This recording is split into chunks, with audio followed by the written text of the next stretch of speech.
Hello everyone, welcome to my YouTube channel. আশা করি আপনারা ভালো আছেন। আলহামদুলিল্লাহ, আমিও অনেক ভালো আছি। আপনাদের জন্য নতুন একটি গল্প নিয়ে আসলাম। গল্পটি বেশি বড় না, শর্ট গল্প। সো টোটাল পার্ট একসাথে দিচ্ছি। সে গল্পটা বাস্তব জীবন থেকে নেওয়া। ঠিক আছে, আপনারা সবাই শুনুন, ভালো লাগবে আশা করি। সো সবাই পাশে থাকবেন যাতে আপনাদের জন্য ভালো ভালো কিছু করতে পারি। যে গল্পটা ডায়েরির পাতা চ্যানেলে আপলোড দিচ্ছি, এটা হচ্ছে আপনার বাস্তব জীবন থেকে নেওয়া, শাশুড়ি এবং বউয়ের। ঠিক আছে, সো এরকম আরো ভালো কিছু করতে পারবো, আপনারা সবাই পাশে থাকবেন, সাপোর্ট করবেন। আচ্ছা, চলুন তাহলে গল্পটি শুরু করা যাক। আর অবশ্যই ডায়েরির কথা চ্যানেলটি সাবস্ক্রাইব করতে ভুলবেন না। আচ্ছা চলুন শুরু করা যাক তাহলে গল্পটি। আজ তুমি মারা গিয়ে আমায় যেন মুক্তি দিলে মা। মনে পড়ে মা, 17 বছরের কিশোরী মেয়েটা তোমার কাছে এসেছিল উড়ন্ত দুটো ডানা নিয়ে। তুমি নিমেষেই কেড়ে নিলে তার সমস্ত চঞ্চলতা, ভালোবাসার বদলে বিষিয়ে দিয়েছ তার ছোট্ট মস্তিষ্ককে। হা, তুমি চলে গেলে আজ, তবে আমার ভাগ্য বদলের দিন এসেছে মা। তোমায় ছাড়াই আমি ভীষণ ভালো থাকবো, ভীষণ। সবাই যখন শোক পালনে ব্যস্ত, সেখানে শাশুড়ির মৃতদেহর সামনে বসে একমাত্র পুত্রবধূ শিখা তাকে নিয়ে আক্ষেপ করে বসলেন। এ সময়ে পুত্রবধূর এমন কথা বড়ই অদ্ভুত শোনালো। লোকজন চমকে উঠল, অবাক হয়ে দেখছেন মেয়েটাকে। এর মধ্যে শিখার ছোট বোন সখা দৌড়ে আসলো বোনের কাছে, দু হাতে শিখার মুখ চেপে ধরে সাবধানী কণ্ঠে বলল, চুপ কর আপা, তুই পাগল হয়ে গেছিস আপা। মানুষটা আর বেঁচে নাই। দুলাভাই যদি শুনতে পাই এ কথা, তোকে আর আস্ত রাখবে না আপা। সেদিকে কোনো হেলদোল নেই নারীটার। বারবার চোখের সামনে ভেসে উঠছে পুরনো বিষাদময় স্মৃতি, অতীতের স্মৃতিচরণ। গরিব বাবা 17 বছরের রূপবতী কিশোরী মেয়েটার বিয়ে হয়েছে আজ 35 বছরের এক লোকের সাথে। লোকটার একটু বয়স বেশি হলেও সমাজে তাদের নাম ডাক বেশ। শহরে পাকা দালান, গুটি কয়েক বড় বড় দোকান, ছেলের নিজস্ব বিজনেসও রয়েছে। সেখানে শিখার বাবা একজন রিক্সা চালক, মা ছিলেন পরিচালিকা। বছর দুয়েক আগে রোড অ্যাক্সিডেন্টে পা হারিয়ে এখন মাটা পঙ্গু। শিখা ও সখা দুই বোন শুধু। আয় রোজগারের জন্য বাবার দুটো হাতই ভরসা। দুই মেয়ে, ঘরে অসুস্থ বউ, বাবা অভাবের তাড়নায় দিশেহারা।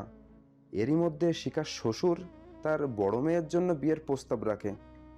বড় মেয়েটার বয়স অল্প হলেও রূপে গুণে অনন্যা। বাবা বড় ঘরের ছেলে পেয়ে পাত্রের বয়স দেখেনি আর। তার ওপর দেনা পাওনার কোনো পার্ট নেই। এমন ঝুট ঝামেলাহীন প্রস্তাব আর আসবে নাকি বই কি। বাবা এত বাছবিচার না করে বড় মেয়েটার বিয়ে দিয়ে দিল বড় ঘরে। বড় মেয়েটা তার বড়ই আদরের। অভাবের তাড়নায় মেয়েদের শখ আহ্লাদ পূরণ করতে পারেনি সে। মেয়ে বিয়ে দিয়ে বাবা স্বস্তি পাই। বড় ঘরটাই এবার তার আদরের মেয়েটা সুখেই থাকবে। উড়ন্ত দুটো ডানা নিয়ে কিশোরী মেয়েটা পা রাখলো শ্বশুরের পাকা ঘরে। শিখা মেয়েটার বয়স কম, সে বুঝতো না সংসার কি, সংসারের দায়িত্ব বা কি। শুধু বুঝতে শিখলো এটা তার স্বামীর ঘর। ফুলসজ্জিত ঘরটায় গুটিসুটি হয়ে বসে আছে শিখা, অপেক্ষা করছে তার স্বামীর জন্য। কিছু সময় বাদে ঘরে প্রবেশ করলো আজান। নববধূর হাতটি মুঠোয় আগলে নিয়ে বলল, আমার মাকে ভালোবেসো শিখা, কখনো কষ্ট দিও না যেন। মনে করো উনি তোমার মায়ের মতো। এটাই ছিল তার স্বামীর প্রথম কথা। চঞ্চল শিখা পরক্ষণে বোকার মতো প্রশ্ন করল। আজান মুচকি হেসে কিশোরী বউকে বুকে জড়িয়ে নিয়ে মৃদু কণ্ঠে শুধালো, বাসবে, তুমি একটু মানিয়ে নিও নিজেকে। তাদের প্রথম রাতেই স্বামী তার মস্তিষ্কে ঢুকিয়ে দিয়েছে মাকে ভালোবাসতে হবে। উনি শিখারই আর একটা মা। এই সত্যিটুকু মেনে নিয়েছে মেয়েটা। বিয়ের পরের দিন সকালে নিজের রুমে বসে পা দোলাচ্ছে শিখা। এমন সময় রুমে তার শাশুড়ি আসলো।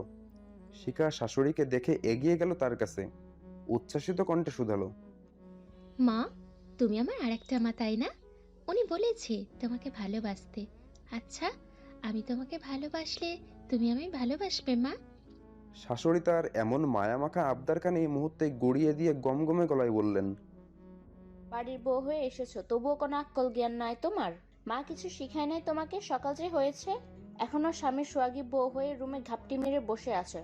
রান্না কে করবে শুনি? শাশুড়ি মা শক্ত হাতে তার নরম হাতটা ধরে টেনে নিয়ে গেলেন রান্নাঘরে। শিখা চমকে উঠল।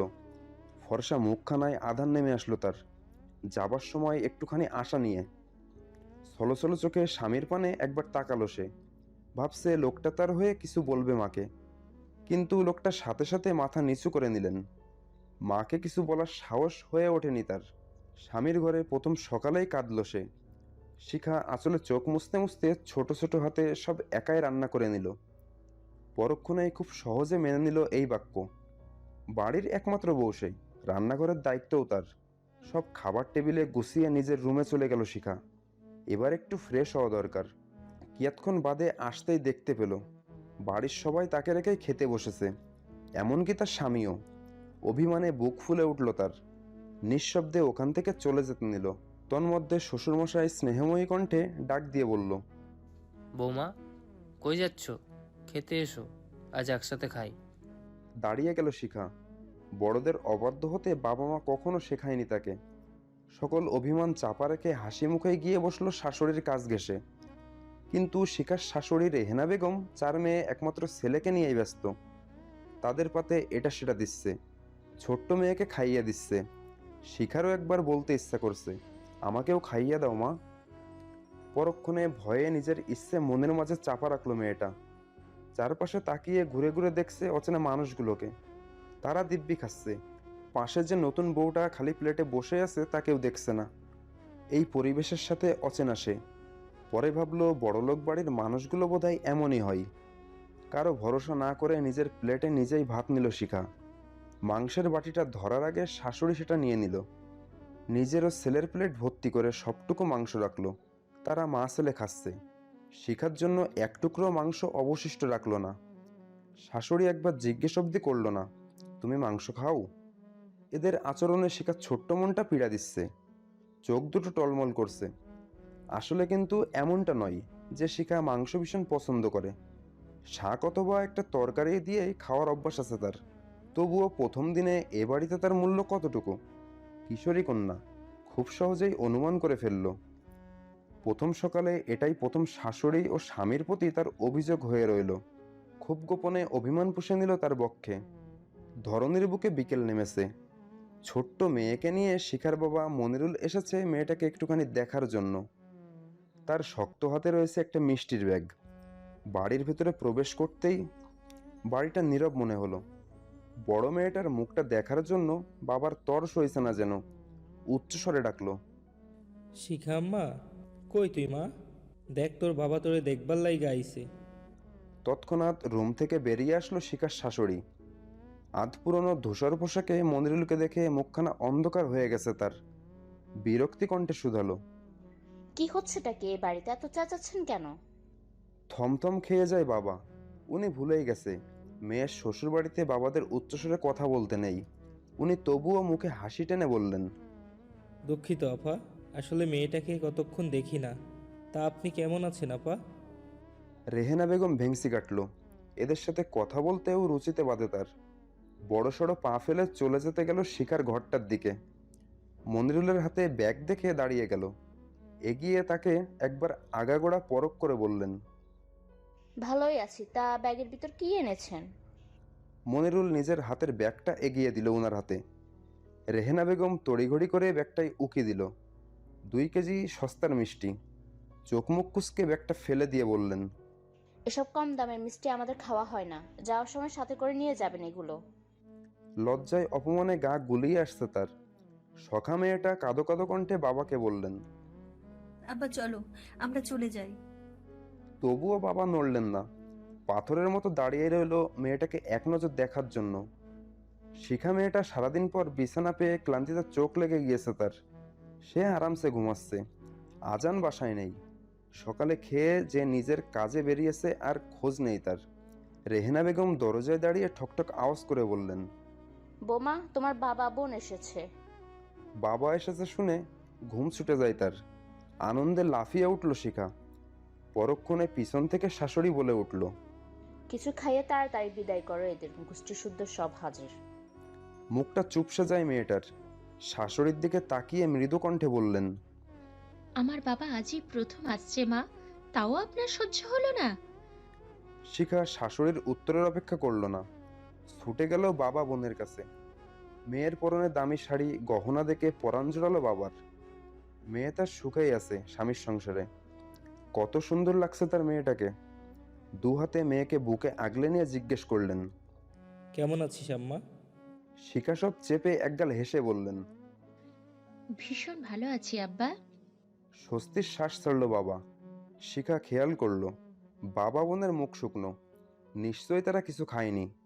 শিখা টেবিলে খাবার দিল, কিন্তু খেলো না বাবা। একগাল হেসে বললেন।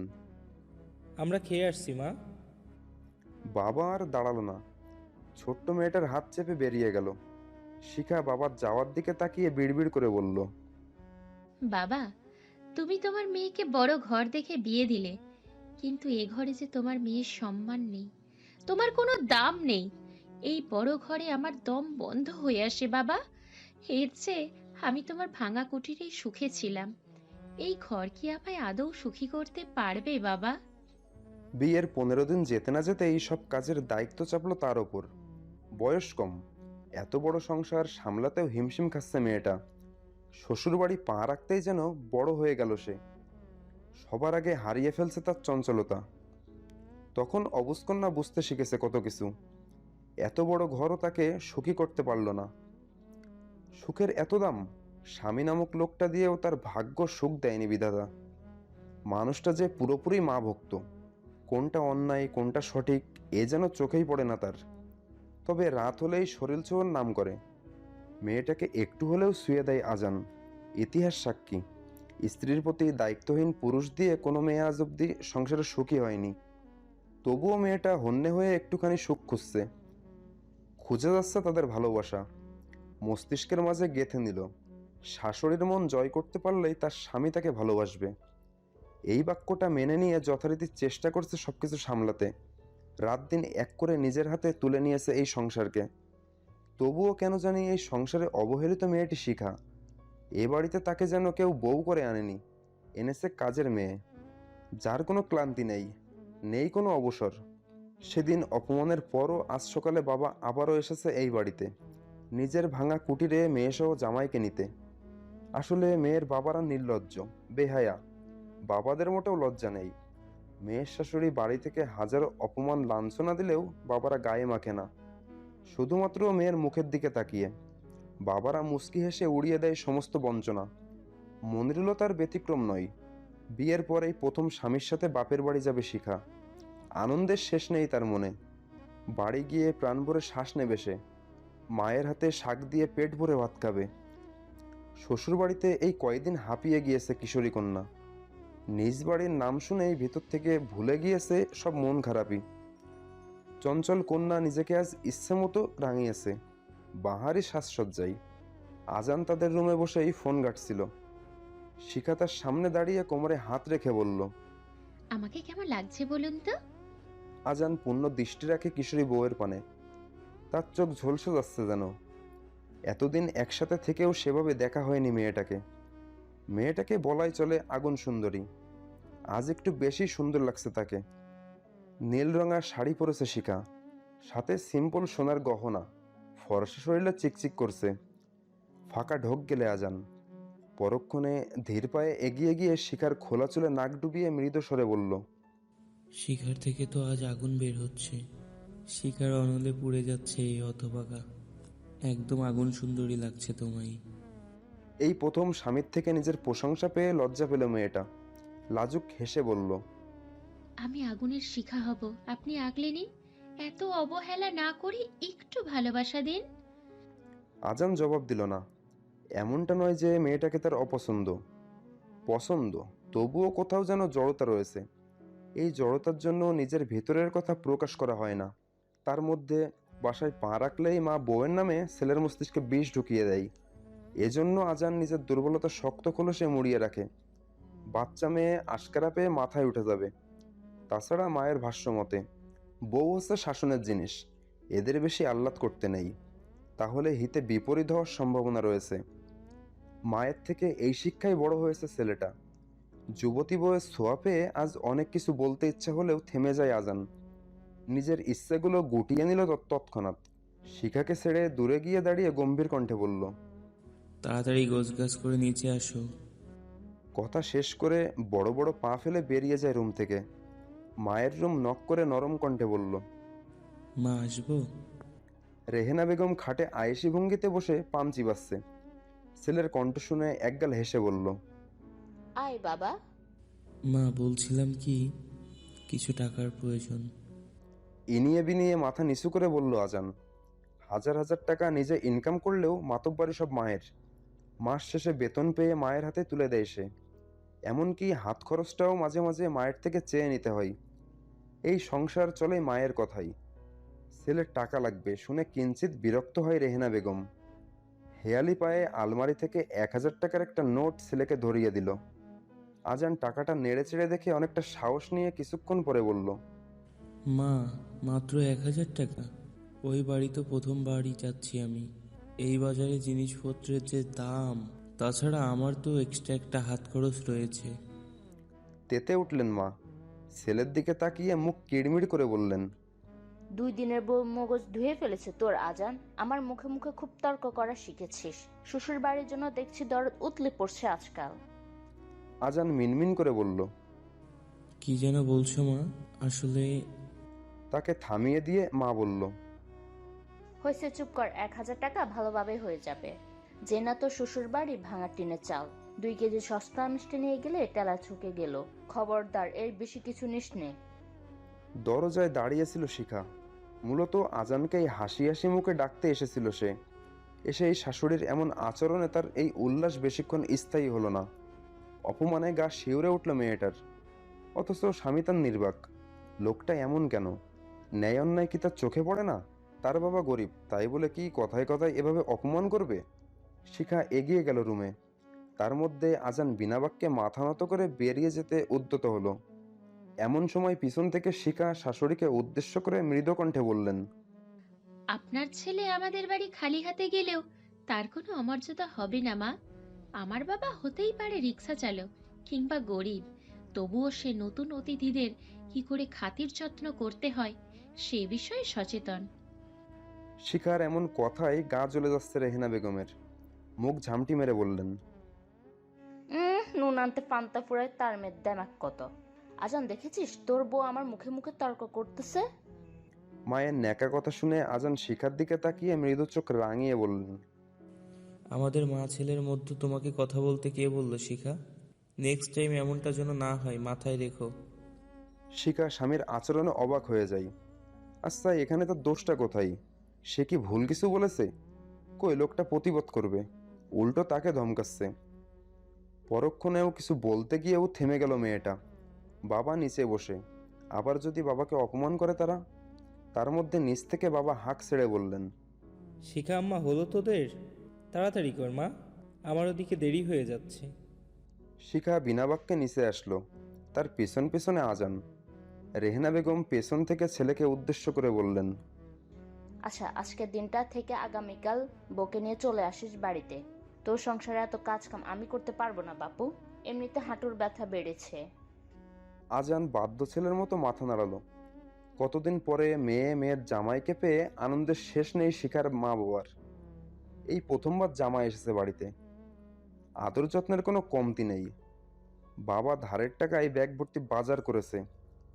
মা খোয়ারের সবচেয়ে বড় মুরগিটা নিয়েছে রান্নার জন্য। সখা হরেক রকম নকশি পিঠা বানাচ্ছে। কিন্তু জামাইটা একদিনের বেশি থাকলোই না। আফসোসে মরে যাচ্ছে শিখার মা। মন মতো কিছু করতেই পারল না। যথারীতি মায়ের কথা মোতাবেক পরদিন সকালে আজান শিখাকে নিয়ে বেরিয়ে পড়ল নিজের বাড়ির উদ্দেশ্যে। যদিও শিখা আর কয়টা দিন থাকার বায়না ধরেছিল, কিন্তু আড়ালে স্বামীর রক্তিম চোখের কাছে চুপসে গেল তার ইচ্ছে। শিখার মনটা আজ ভীষণ খারাপ।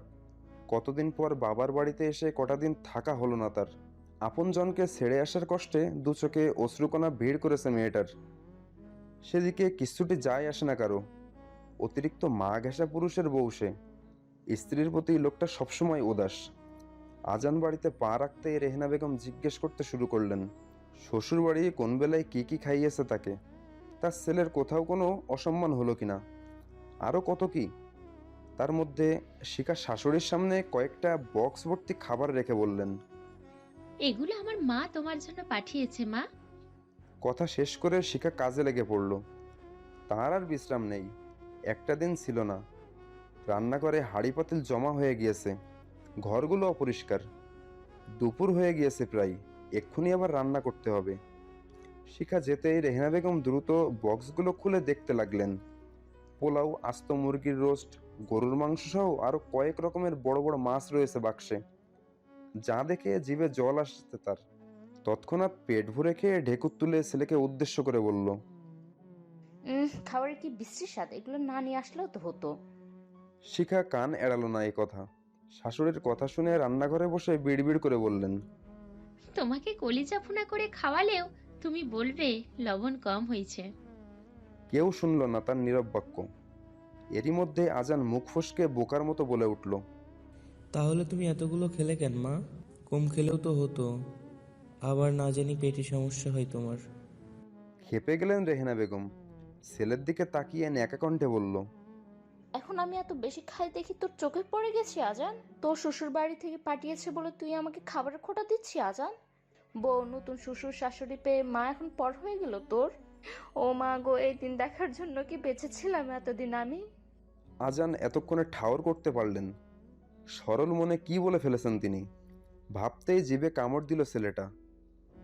এখন মা কি তাকে আস্ত রাখবে? পেঁচাল করে মাথা খেয়ে দিবে আজ। তার থেকে এখান থেকে কেটেই পড়াই শ্রেয়। তৎক্ষণাৎ আজান অফিসের নাম করে বাসা থেকে বেরিয়ে পড়ল। বিয়ের মাস পেরোতে না পেরোতেই বাচ্চার জন্য রেহেনা বেগম পাগল করে দিচ্ছিল শিখাকে। কথায় কথায় একটা বাচ্চার আবদার করত রেহেনা বেগম। শিখা ভাবল, বাচ্চা আসলে বোধহয় পাল্টে যাবে উনি। নাতি নাতনি পেলে ভালোবাসবে শিখাকে, আর উনি ভালোবাসলে স্বামীর ভালোবাসা পাবে মেয়েটা। বিয়ের 3 মাস পেরোতেই আজ যখন শুনল শিখা প্রেগনেন্ট, মুহূর্তেই সবার চোখের রং বদলে গেল। শিখার বড় ননদ সন্ধিয়ান চোখে তাকিয়ে গম্ভীর কণ্ঠে বলল। বিয়ে হলো মাত্রই কয়েকদিন হলো, এর মধ্যে তুমি প্রেগনেন্ট হলে কি করে ভাবি? এই বাচ্চা আমার ভাইয়ের তো, নাকি অন্যের পাপ আমার ভাইয়ের বলে চালিয়ে দিলে? বড় মেয়ের যুক্তি শুনে চোখ মুখ শক্ত করে ফেলল রেহেনা বেগম। এরই মধ্যে উনি মেয়ের সাথে সাই দিয়ে শিখার দিকে আঙুল উঁচু করে বললেন। হ্যাঁ তাই তো, সত্যি করে বলো বৌমা, এই বাচ্চা কোথায় ফেলে তুমি? এমন বিব্রতকর পরিস্থিতিতে পড়ে অশান্ত হয়ে পড়ল মেয়েটার হৃদয়। অবাক হয়ে দেখছে সবাইকে। আচ্ছা, এরাও কি মানুষ? শেষমেশ নিজের চরিত্রে দাগ লাগিয়ে দিল সবাই। শিখা মাথা চেপে বসে পড়ল। শাশুড়ির দিকে তাকিয়ে কান্নার কণ্ঠে বলল। মা, আল্লাহর দোহাই লাগে আমার চরিত্র নিয়ে প্রশ্ন কইরো না। তুমি না খুব করে বলতে একটা বাচ্চা নাও বৌমা, আমার নাতি নাতনি প্রয়োজন। তাহলে আজ কেন কেন এমন বিব্রতকর প্রশ্ন করছো মা?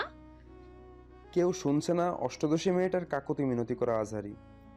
চার ননদ শাশুড়ি মিলে চিরুনি তল্লাশি করা শুরু করে দিল। এক একজন এক এক রকম মন্তব্য করছে। মেয়েটা দিশেহারা হয়ে শেষ ভরসা নিয়ে স্বামীর কাছে ছুটল। ভাবলো বাবা হওয়ার আনন্দে শিখাকে সাপোর্ট করবে তার স্বামী, শিকার হয়ে অন্যায়ের প্রতিবাদ করবেন উনি। কিন্তু আজান মেয়েটাকে আরো এক ধাপ ভেঙে গুড়িয়ে দিয়ে বলল। এই বাচ্চা নষ্ট করে ফেলো শিখা, এত দ্রুত আমার বাচ্চা চাই না। শিখা অবাক হয়ে বলল। কি বলছেন আপনি? এটাই আমাদের প্রথম সন্তান। না না, এটা আমি পারবো না। এটা অন্যায়, এটা পাপ। আমি ঠিকই বলছি শিখা, আজই আমার সাথে হসপিটালে যাবে তুমি। শিখার বয়স অল্প হলেও মাতৃত্বের স্বাদ থেকে বঞ্চিত হতে চায় না সে। অদ্ভুত এক মায়ার কারণে নিজের সাথে বেড়ে ওঠা অস্তিত্বকে বিলীন করতে নারাজ মেয়েটা। মা হয়ে কি করে খুন করবে নিজের অনাগত সন্তানকে? বাচ্চাকে এভাবে খুন করে সারা জীবন অপরাধী হয়ে বাঁচতে চায় না সে। নিরুপায় হয়ে স্বামীর হাতে পায়ে ধরে কাঁদছে মেয়েটা। বুক ভরা আজারে নিয়ে বললেন। আমার সাথে এমন অন্যায় কাজ করবেন না আপনারা, প্লিজ। এই অসহায় মেয়েটার উপর একটু দয়া করুন। অসহায় এক মা অনাগত সন্তানের প্রাণ ভিক্ষা চাইছে, কিন্তু আজান নিজের কথায় অটল। শিখা দিশেহারা হয়ে যায়। না, এই অসভ্য সমাজে থাকবে না শিখা। বাচ্চা সহ একসাথে মরে যেয়ে মুক্তি দিবে সবাইকে। সবার প্রতি অভিযোগ। একরাশ কষ্ট নিয়ে সিলিং ফ্যানের সাথে গলায় ফাঁস লাগালো মেয়েটা, কিন্তু বেঁচে গেল সে। কিছু করার আগেই দেখে ফেললো আজান। তাকে সেইবার বাঁচিয়ে নিল তার স্বামী, কিন্তু বাচ্চা রাখার অপরাধে স্বামীও তার দিক থেকে মুখ ফিরিয়ে নিল যেন। অসুস্থ মেয়েটাকে কেউ একচুল শান্তি দিচ্ছে না। কেটে গিয়েছে আরো 2 মাস। শিখার এখন 3 মাস চলছে। আজ শিখার শ্বশুরবাড়িতে বিশাল আয়োজন চলছে। আজ শহর থেকে আজানের বাবা ও ছোট বোন আশা আসছে বাড়িতে। আজান বোনের শ্বশুর বাড়ি যাবে আশাকে আনতে। তার ছোট্ট বোনটাও 8 মাসের প্রেগনেন্ট। এখন থেকে এখানেই থাকবে। স্বামী ও ছোট মেয়ে আসার খবর পেয়ে মা তাদের সকল পছন্দের খাবারের আয়োজন করছে, কিন্তু নিস্তার নেই এই অল্প বয়সী অসুস্থ মেয়েটার। শিখা রান্না করছে, রেহেনা বেগম দাঁড়িয়ে দাঁড়িয়ে তদারকি করছে। এরই মধ্যে আজান রুম থেকে হুঙ্কার ছাড়ল। শিখা, আমার শার্ট প্যান্ট আয়রন করতে বলছিলাম না তোমাকে? এখনো করনি কেন? কেন করনি? এখন পরবোটা কি আমি? আজানের কথা কানে আসতেই মাথায় হাত রেখে ফাঁকা ঢোক গেলে শিখা। রান্নাঘরে কাজের চাপে একদম সে কথা ভুলে গিয়েছিল মেয়েটা।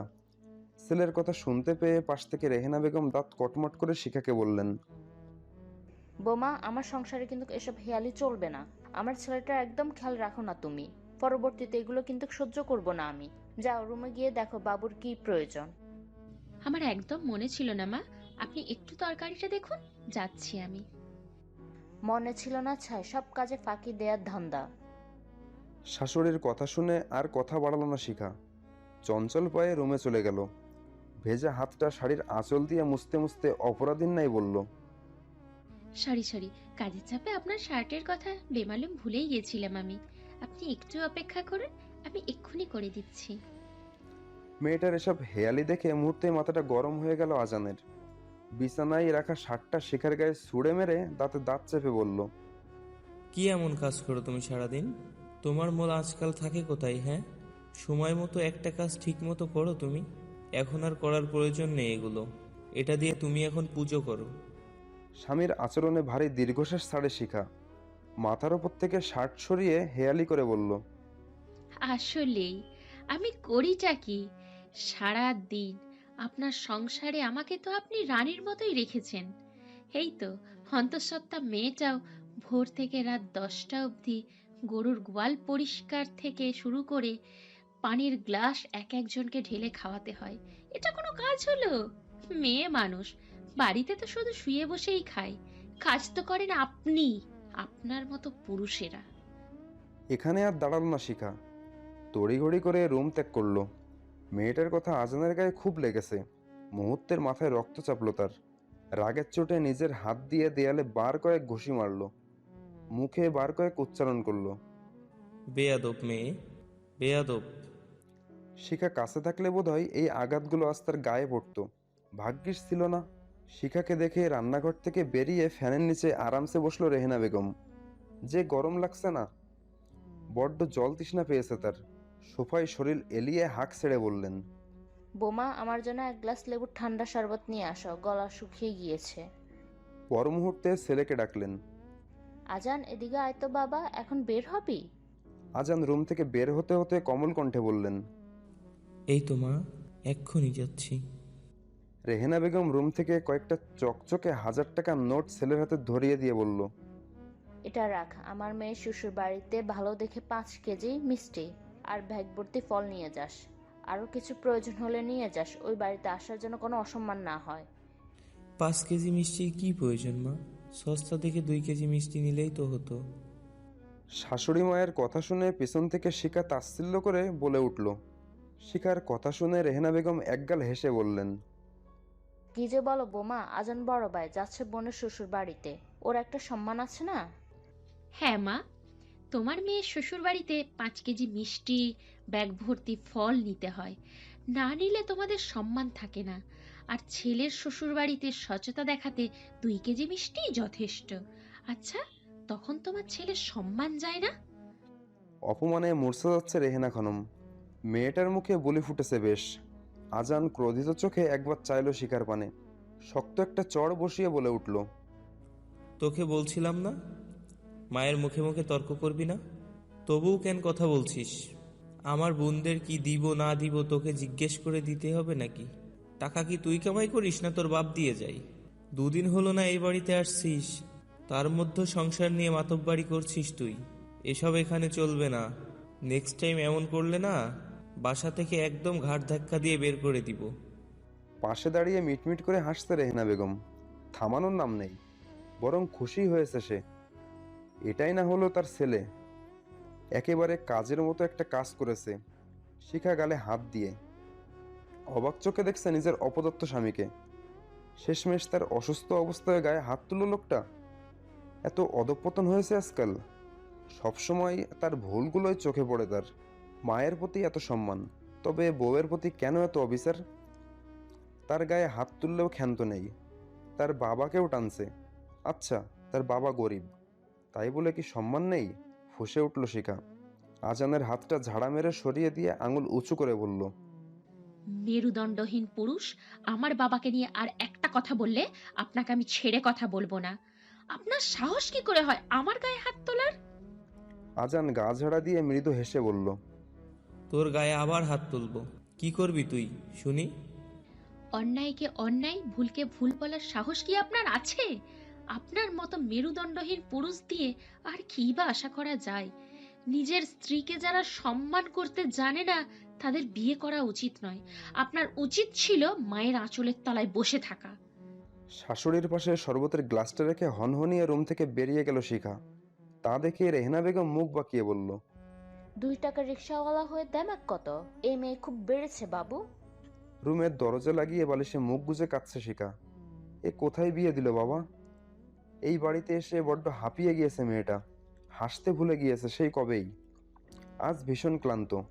এত বড় ঘর, টাকা পয়সার কি খুব বেশি দরকার ছিল তার? বাবার আনা ডাল ভাতে তো দিব্যি দিন চলতো তার। পর মুহূর্তে দলা পাকিয়ে আসা কান্নাগুলো গিলে বিড়বিড় করে বলে উঠল মেয়েটা, বাবা, কেন বুঝলে না তুমি? গরিব ঘরের মেয়েদের এত উঁচু ঘরে বিয়ে দিতে নেই। উঁচু ঘর, টাকা পয়সাওয়ালা লোকগুলো গরিব ঘরের মেয়েকে সবসময় অবহেলা আর অসম্মানই করে। তুমি চাইলে নিচু ঘরেও আমি আজ প্রাণ ভরে শ্বাস ছেড়ে বাঁচতে পারতাম। এখানে আমার দম বন্ধ হয়ে আসে বাবা। এখান থেকে আমাকে নিয়ে যাও। বাবার কথা মনে পড়তেই শিখা তড়িঘড়ি করে মুঠোফোনটা হাতে নিয়ে কল দিল বাবার নাম্বারে। রিং হচ্ছে কিন্তু ফোন তুলছে না বাবা। একবার, দুইবার, তিনবারের বার ফোনটা রিসিভ হলো। ওপাশ থেকে ভেসে আসলো মায়ের হাস্যোজ্জ্বল কণ্ঠ। মায়ের কোমল কণ্ঠ শুনে আহ্লাদি কান্নাগুলো আবারও দলা পাকিয়ে আসছে তার। লম্বা শ্বাস টেনে ভাঙা ভাঙা কণ্ঠে বলল, উনি আমার গায়ে আজ হাত তুলেছে মা। এ বাড়িতে সবাই কথায় কথায় আমাকে গালমন্দ করে। আমাকে তোমরা এখান থেকে নিয়ে যাও মা, নিয়ে যাও আমাকে। আমার দম বন্ধ হয়ে আসছে এখানে মা।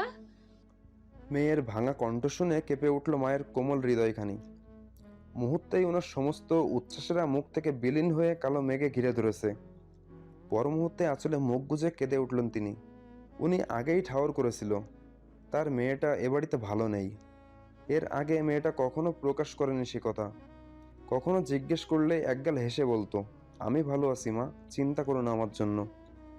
সেই মেয়েটা আজ নিজ মুখেই স্বামীর ঘর ছাড়তে চাইছে। কতটা না কষ্ট সহ্য করছে তার বাচ্চা মেয়েটা। কি করবে মা? মেয়েকে নিয়ে আসবে নিজের কাছে? সে কি সম্ভব? নিরুপায় তারা। ঘরে অবিবাহিতা আরও একটা মেয়ে তার, তার মধ্যে নিজে অসুস্থ। এরই মধ্যে তার বিবাহিত অন্তঃসত্ত্বা মেয়েটা এনে কি করবে, সব সামলাবে? তার স্বামীর কি সেই সামর্থ্য আছে? এই অভিশপ্ত গরিব জীবনের সৃষ্টিকর্তা কেন যে এত অশান্তি দেন?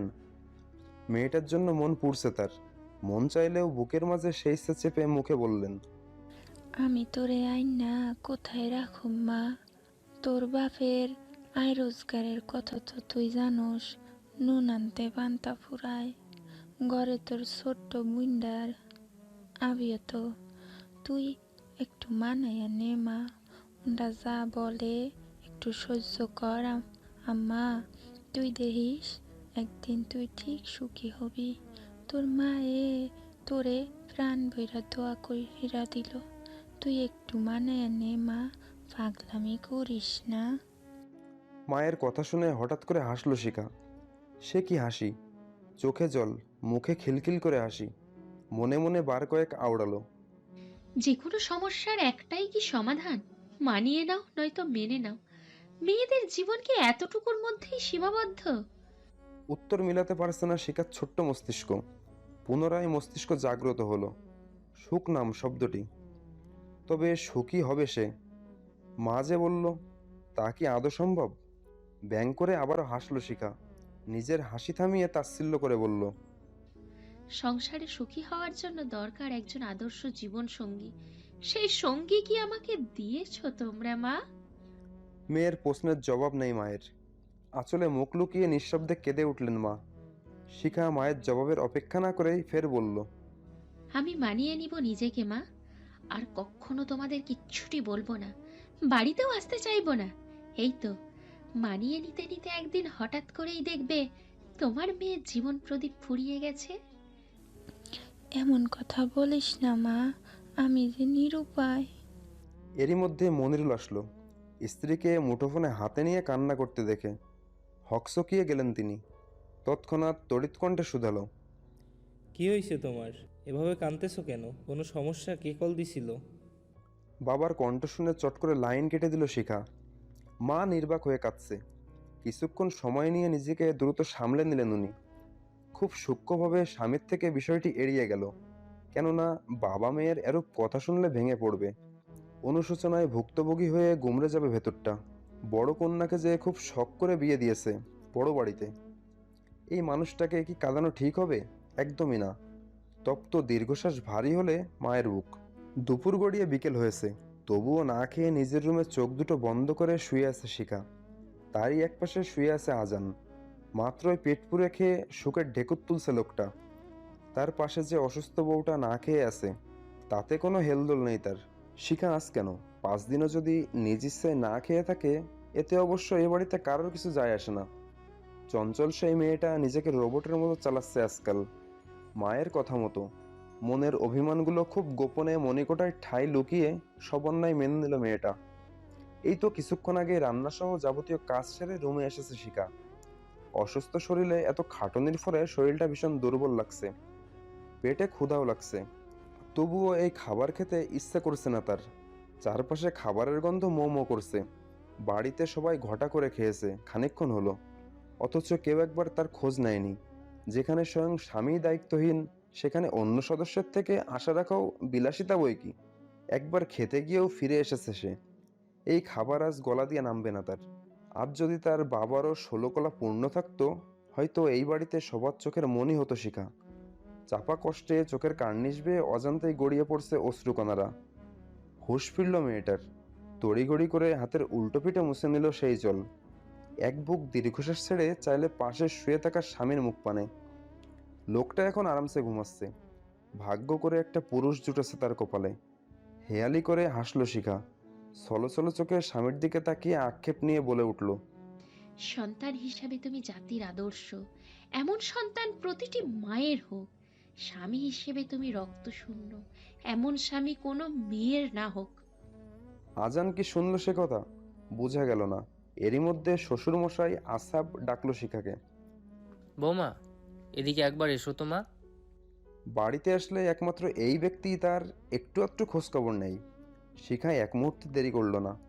নিজেকে পরিপাটি করে রুম থেকে বেরিয়ে পড়লেন। গর্ভকালীন সময়টা খুব ভালোভাবেই কেটেছে আশার। তাকে দিনরাত সেবা দিয়ে গেছেন শিখা। ননদের জামা কাপড় ধুয়ে দেওয়া, সব বাচ্চার জন্য কাঁথা অবধি সেলাই করতে হয়েছে তার। আজ নর্মালেই ছেলেবাবুর মা হয়েছে আশা। বাড়িতে নতুন মেহমানের আগমনে আনন্দ শেষ নেই কারো। ননদরা সবাই এসেছে। বাড়িতে ঘরভর্তি মেহমান। রেহেনা বেগম আনন্দে আত্মহারা। পুরো পাড়ায় মিষ্টি বিলিয়েছে সে। অসুস্থ মেয়েকে ভালো মন্দ খাওয়াতে ব্যস্ত মা। কিন্তু অভাগা শিখা মেয়েটার 1 মিনিটের জন্য নিস্তার নেই। বাড়িতে অন্তঃসত্ত্বা ননদ আসার ফলে সেই থেকে শুরু হলো তার দিনরাত বাড়তি খাটুনি। তার মধ্যে মেয়েটা নিজেও অসুস্থ। তবুও কেউ তার প্রতি একটি বিনয়ী হয়নি। তাকে সাহায্য করতে কখনো এগিয়ে আসেনি রেহেনা বেগম। উল্টো কোথাও কোনো কাজের ভুল করলে কথা শুনিয়েছে। মাত্রই ননদের গর্ভকালীন সময়ের রক্তমাখা কাপড়গুলো ধুয়ে পুকুর পাড়ে ধাপ করে বসে পড়ল মেয়েটা। তার মাথা ঘুরাচ্ছে, আটশিট গন্ধে গা গুলিয়ে আসছে। মুহূর্তেই হরহর করে বমি করে দিল শিখা। শরীরে এতটুকু শক্তি নেই আজ। কোমরটায় তীব্র যন্ত্রণা অনুভব হচ্ছে। তাকে সাহায্য করার কেউ নেই। কোনো মতে দুর্বল দেহটা সচল করে টলতে টলতে রুমে গেল শিখা। এবার একবার ডক্টরের কাছে যাওয়া উচিত। এর আগে একবার কেউ সে কথা মনেও করায়নি। আজান অফিসে এখন, কি করবে শিখা? নিজের শরীরের সাথে না পেরে কল দিল স্বামীর কাছে, ভয়ে ভয়ে বলল, শুনুন, আমার শরীরটা না ভীষণ খারাপ লাগছে, মাথাটা বজ্র ঘুরছে। বলছিলাম কি, আমাকে একটু ডক্টরের কাছে নিয়ে চলুন, এত যন্ত্রণা আর সহ্য করতে পারছি না। আজান বিরক্তিকর কণ্ঠে বলে উঠল, এই অসময়ে এজন্যই ফোন দিয়েছো তুমি? আমি অফিসে কাজ করতে আসি, ঘুরতে আসি না শিখা। হ্যাঁ, আমি কখন বললাম আপনি ঘুরতে যান? আসলে আজকে একটু বেশিই কষ্ট হচ্ছে, আপনি একবার ছুটি নিয়ে আসুন না প্লিজ। আমার গুরুত্বপূর্ণ একটা মিটিং রয়েছে এখন, একদম সময় নেই হাতে। তোমার সমস্যা কি তুমি বুঝে নাও শিখা। আমি তো আর তোমাকে এত দ্রুত বাচ্চা নিতে বলিনি। আমাকে জ্বালাবে না একদম, কাজ করতে দাও। আচ্ছা, বাচ্চাটা কি আমার একার? আপনার কোনো দায়িত্ব নেই? আপনি এত পাষাণ কেন আজান? আমাকে একটু ভালোবাসলে আপনার কি খুব ক্ষতি হয়? কেন আমার প্রতি আপনার এত অনাচার? কয়েক সেকেন্ড পেরোলো ওপাশে নিস্তুপ নিঃশব্দ। শিখা অধৈর্য হয়ে বলে উঠল, কি হলো, কথা বলছেন না যে? হ্যালো? তবুও সাড়া নেই। শিখা ফোন হাতে নিয়ে দেখলো লাইন কেটে গিয়েছে ইতিমধ্যে। আবারও কল করলো মেয়েটা, কিন্তু ফোনটা এবার বন্ধ বলছে। এই সময়টাতে লোকটাও ফোন বন্ধ করে রাখলো। হায় রে পুরুষ, স্বামীর এমন আচরণ বিষিয়ে উঠল কিশোরী মেয়েটার মন। মনে মনে প্রতিজ্ঞা করলো, দায়িত্বহীন পুরুষটাকে আর কখনো কিছুই বলবে না সে। জেদ চাপলো তার অষ্টাদশী মনে, একাই ডক্টরের কাছে যাবে। কিন্তু টাকা? পর মুহূর্তে শ্বশুরের রুমে গেল শিখা। বৌমাকে দেখে সৌজন্যমূলক কিঞ্চিত হাসলো আসাব। পরক্ষণে মেয়েটার মলিন মুখ পর্যবেক্ষণ করে কোমল কণ্ঠে বললেন, কিছু বলবে বৌমা? তোমার মুখটা এত শুকনো লাগছে কেন? কি হয়েছে তোমার? লজ্জায় জড়সড় হয়ে দাঁড়ালো শিখা। এসব সিক্রেট কথা কি শ্বশুরকে বলা যায়? বিব্রতকর পরিস্থিতিতে পড়ে আজ শ্বশুরের কাছে টাকার জন্য হাত পাততেও কেমন জানি লাগছে তার। তবুও নিজেকে ধাতস্থ করে মিহি কণ্ঠে বলল, বাবা, আমাকে কিছু টাকা দিবেন? আমি আজকে একটু ডক্টরের কাছে যাব, শরীরটা ভালো যাচ্ছে না। সে নাই দিলাম, কিন্তু তুমি একা যেতে পারবে মা? এক কাজ করো, আজানকে ফোন করে আসতে বলো। শ্বশুরের কথা শুনে তপ্ত শ্বাস ছাড়ল শিখা। খানিকটা তাচ্ছিল্যের হাসি এসে বলল, আপনার ছেলের কি আর আমার জন্য সময় আছে বাবা? ব্যস্ত মানুষ কি না? আপনি যদি টাকাটা দিতেন তাহলে আমি একাই খুব যেতে পারবো। কথা বাড়ালো না আসাব। তার ছেলে যে একটা মেরুদণ্ডহীন সে ভালো করেই জানে বাবা। ভাবছে হয়তো বউ পেলে বদলে যাবে ছেলেটা, কিন্তু আজান আর বদলালো না। মাকে আশকারা দিয়ে মাথায় তুলেছে। এখন তাকেও পরোয়া করে না রেহেনা বেগম। এই পারিবারিক নিত্য অশান্তির জন্যই নিজেই বাড়ি ছেড়ে শহরে থাকছে সে। সেখানে শহরের দোকানগুলো দেখাশোনা করে, মাঝে মাঝে বাড়িতে আসলে 2-4 দিন থেকে চলে যায়। সংসারের অশান্তি পোহাতে পোহাতে চরম বিরক্তি মানুষটা। তাই তো এই সংসার নিয়ে তার কোনো মাথা ব্যথা নেই আজকাল। পারিবারিক কোলাহল থেকে নিজেকে আড়াল করছে দিন দিন। দূর থেকে মুক্ত বাতাসে শ্বাস নিচ্ছে, এই তো শান্তি। পর মুহূর্তে আসাব আশপাশ তাকিয়ে মানিব্যাগ থেকে 1010 টাকা শিখার হাতে গুজে দিল। শিখা এতগুলো টাকা দেখে অবাক হয়ে বলল, এত টাকা? এতটা লাগবে না বাবা, আপনি বরং আমাকে 2000-এর মতো দিন, তাতেই দিব্যি হয়ে যাবে আমার। সবটা নিজের কাছে রেখে দাও বৌমা, যতটুকু লাগে খরচ করো, বাকিটা কিছু থাকলে ভালো মন্দ যা খেতে ইচ্ছা করে নিজে কিনে খেও। আমি তো আর সবসময় বাড়িতে থাকছি না। তবুও নিতে চায়নি শিখা। এক প্রকার জোর করে হাতে গুজে দিল আসাব। শিখা কাউকে কিছু না জানিয়ে একাই বেরিয়ে পড়লো বাসা থেকে। ডক্টরের চেম্বারে এসে পড়ে গেল বিপাকে। ডক্টর যখন জানালো শিখা প্রেগনেন্ট, উনি অবাক হয়ে প্রশ্ন করলো, তুমি নিজেই তো বাচ্চা, বয়স কত তোমার? তোমার সাথে কেউ আসেনি, একা এসেছো তুমি? 17 বছরের কিশোরী মেয়েটা নিজ মুখে নিজের গর্ভধারণের কথা বলতে লজ্জায় মরে যাচ্ছে। এমন লজ্জা ইহজন্মে পায়নি শিখা। তবুও ভেঙে পড়া যাবে না, বয়স যাই হোক। সে একজন হবু মা। মায়েদের এতটুকুতে ভেঙে পড়তে নেই। মা হওয়া কি আর এতটা সহজ? নড়ে চড়ে বসলো শিখা। গুটি কয়েক লম্বা শ্বাস ছেড়ে শক্ত কণ্ঠে ডাক্তারকে বলল, নাম শিখা, বয়স 17 চলছে। ব্যক্তিগত সমস্যার জন্য হাজবেন্ড বা অন্যরা সাথে আসতে পারেনি, বাধ্য হয়ে একাই এসেছি। আপনার যা জানার প্রয়োজন হয় আমাকেই জিজ্ঞেস করুন। দিন গিয়ে কয়েক মাসে পরিণত হয়েছে। শিখার বাচ্চা হওয়ার সময়টা ঘনিয়ে আসছে। অপরিপক্ক বয়সে গর্ভধারণ করার ফলে শরীরের নানা রোগে ভুগছে মেয়েটা। ভরা পেট নিয়ে চলাফেরা করাই দায় হয়ে আসছে আজকাল।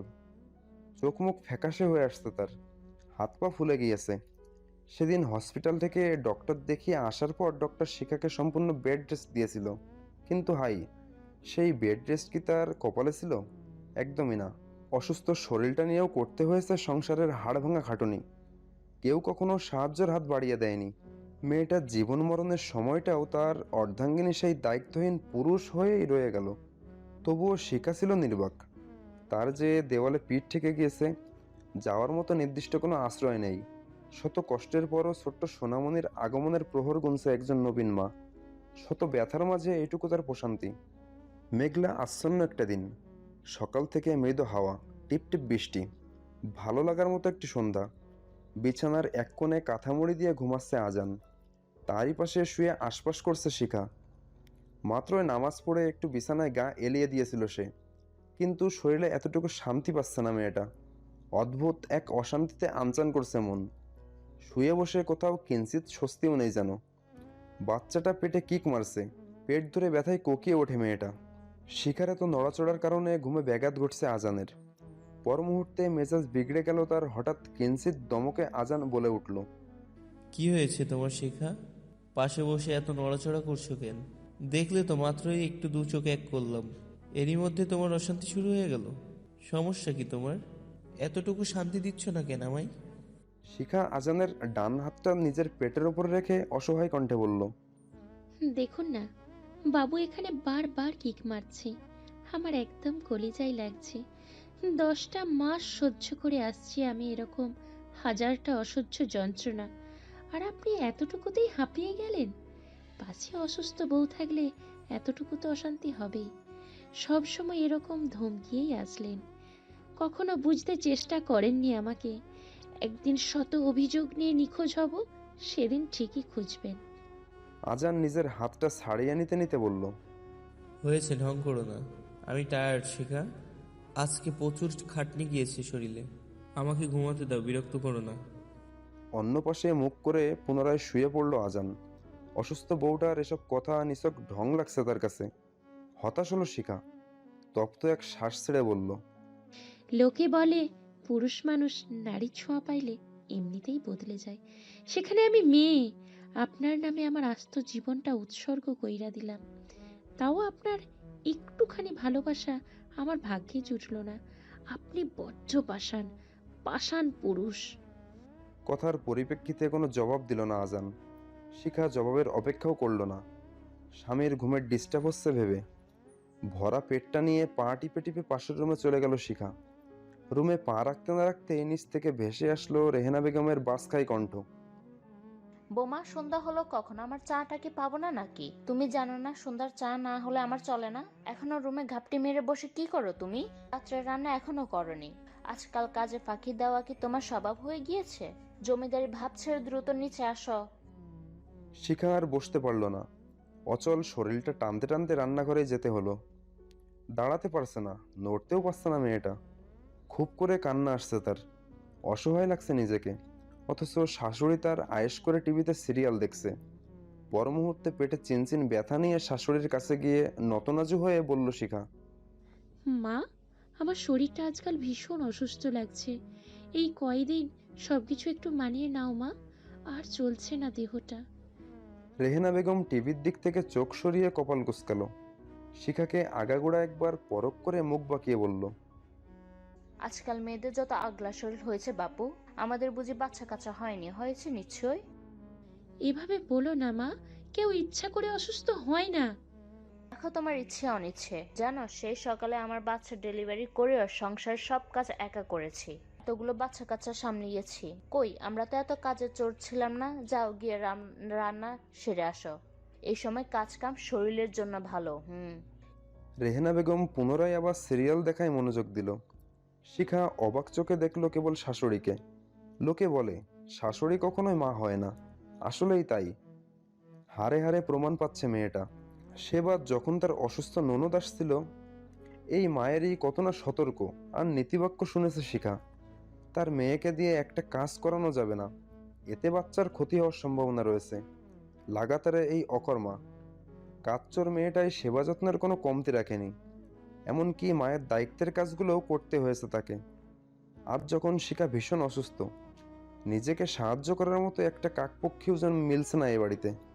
বাপের বাড়ি থেকে বাবা পোয়াতি মেয়েকে নিতে আসছে কয়েকবার, সে বাড়িতেও যেতে দেয়নি তারা। কড়া গলায় নিষেধ করে দিয়েছে রেহেনা বেগম, পুনরায় যেন নিতে না আসে তার বউকে। সব ছিল নিজেদের স্বার্থে, সবার প্রয়োজন মেটানোর মেশিনে চলে গেল, তাদের আবার কাজ করতে হতো না। এসব ভাবতে এই মেয়েটার চোখ ভিড় করেছে কান্নারা, অনবরত গড়িয়ে পড়ছে কিছু বুক ফাটা বোবা কান্না। শিখাকে এখনো ঠাই দাঁড়িয়ে থাকতে দেখে রেহেনা বেগম তেতো কণ্ঠে পুনরায় শুধালো, এভাবে ব্যাককলের মতন দাঁড়িয়ে কি দেখছো বৌমা? আমাকে কি নতুন দেখেছো, নাকি আমার চেহারা বেড়েছে? যাও রান্না করো, রাত অনেক হয়েছে। আর হ্যাঁ শোনো, আমার জন্য একটু শিং মাছের ঝোল করিও। শিখা নড়ে চড়ে উঠল, নিজের ভাবনা থেকে বেরিয়ে তড়িঘড়ি করে আসলে চোখ মুছে মৃদু হেসে বলল, তোমরা আমার কাছে নিত্য নতুন মা। তোমাদের যত দেখি ততই আগ্রহ পাই। ভাগ্য করে তোমাদের বাড়িতে এসেছি, নয়তো কত কিছু থেকে বঞ্চিত হতাম, কত কিছু জানা হতো না। পর মুহূর্তেই আসলে চোখ মুছতে মুছতে জায়গা ত্যাগ করলো শিখা। রেহেনা বেগম ভুরু কুঁচকে তাকিয়ে রইল মেয়েটার যাওয়ার পানে।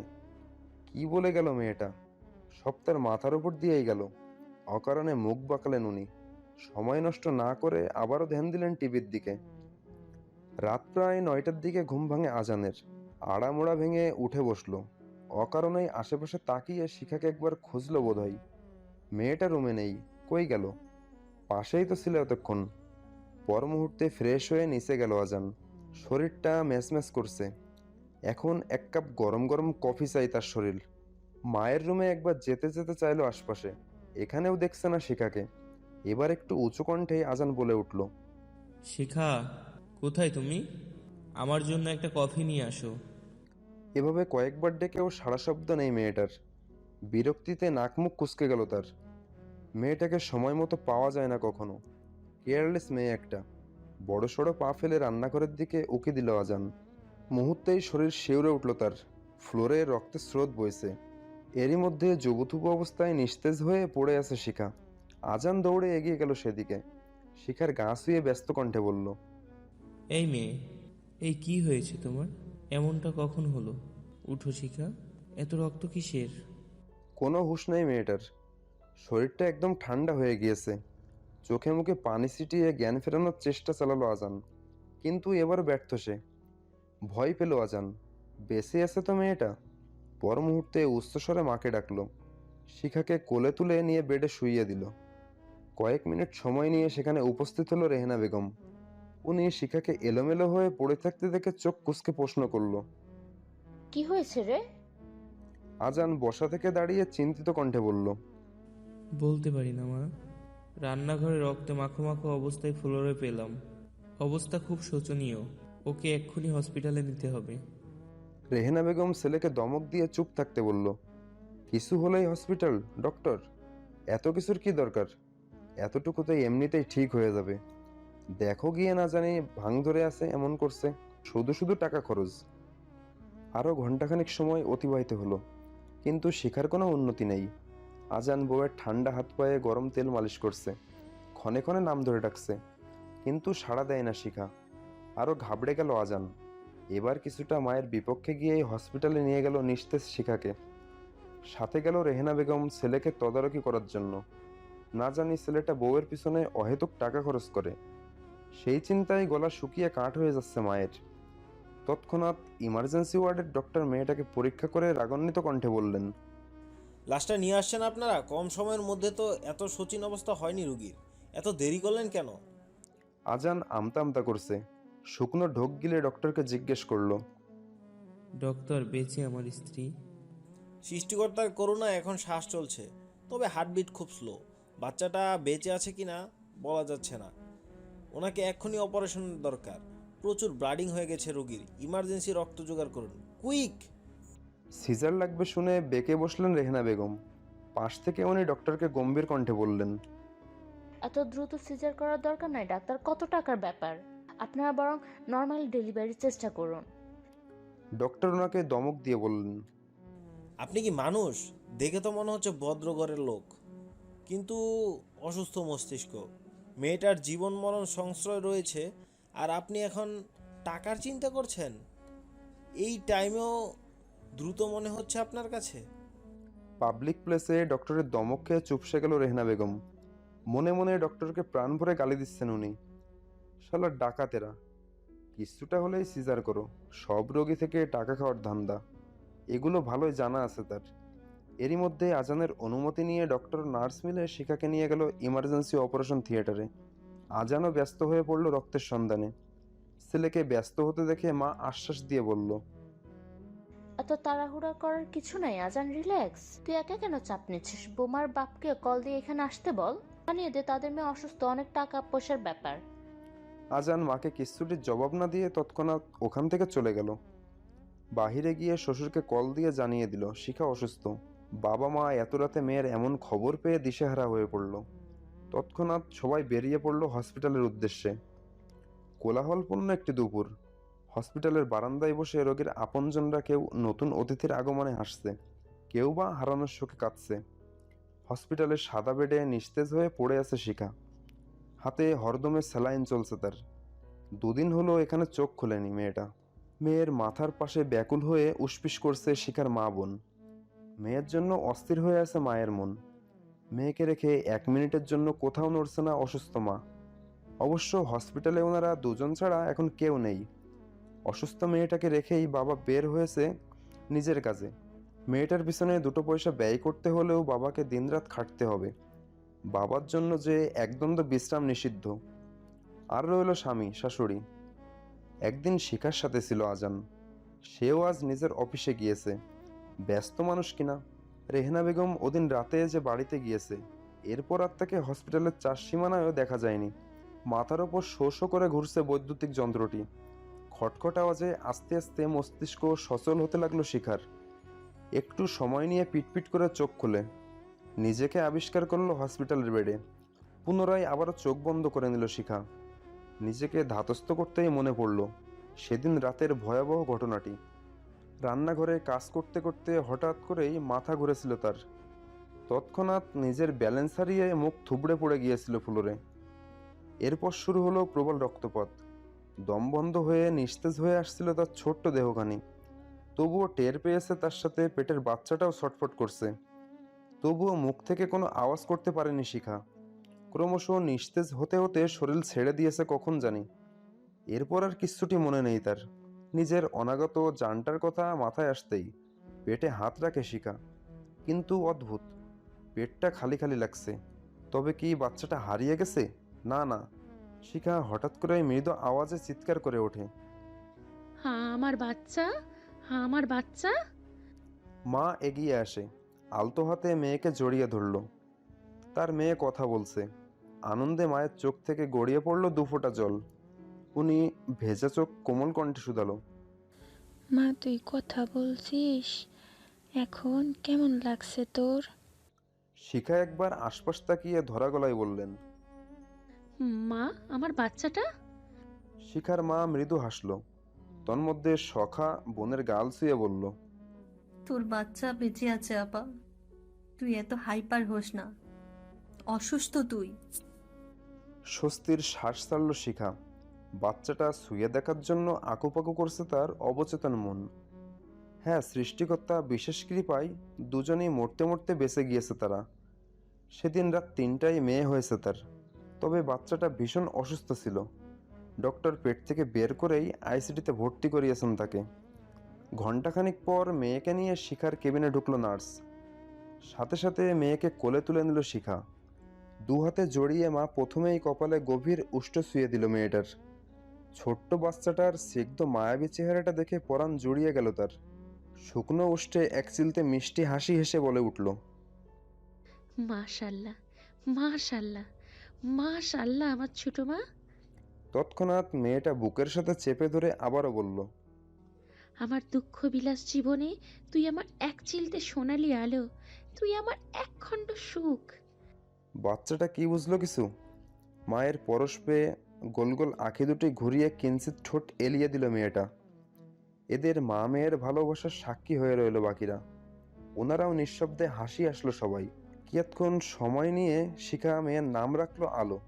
7 দিন হসপিটালে থেকে আলোকে নিয়ে আজ শ্বশুর বাড়িতে আসলো শিখা। তার সাথে রয়েছে মা বোন। এই 7 দিনের মধ্যে একটিবারের জন্যও পুত্রবধূ বা নাতনিকে দেখতে যায়নি রেহেনা বেগম। আজ শিখা এসেও তার খোঁজ নেয়নি।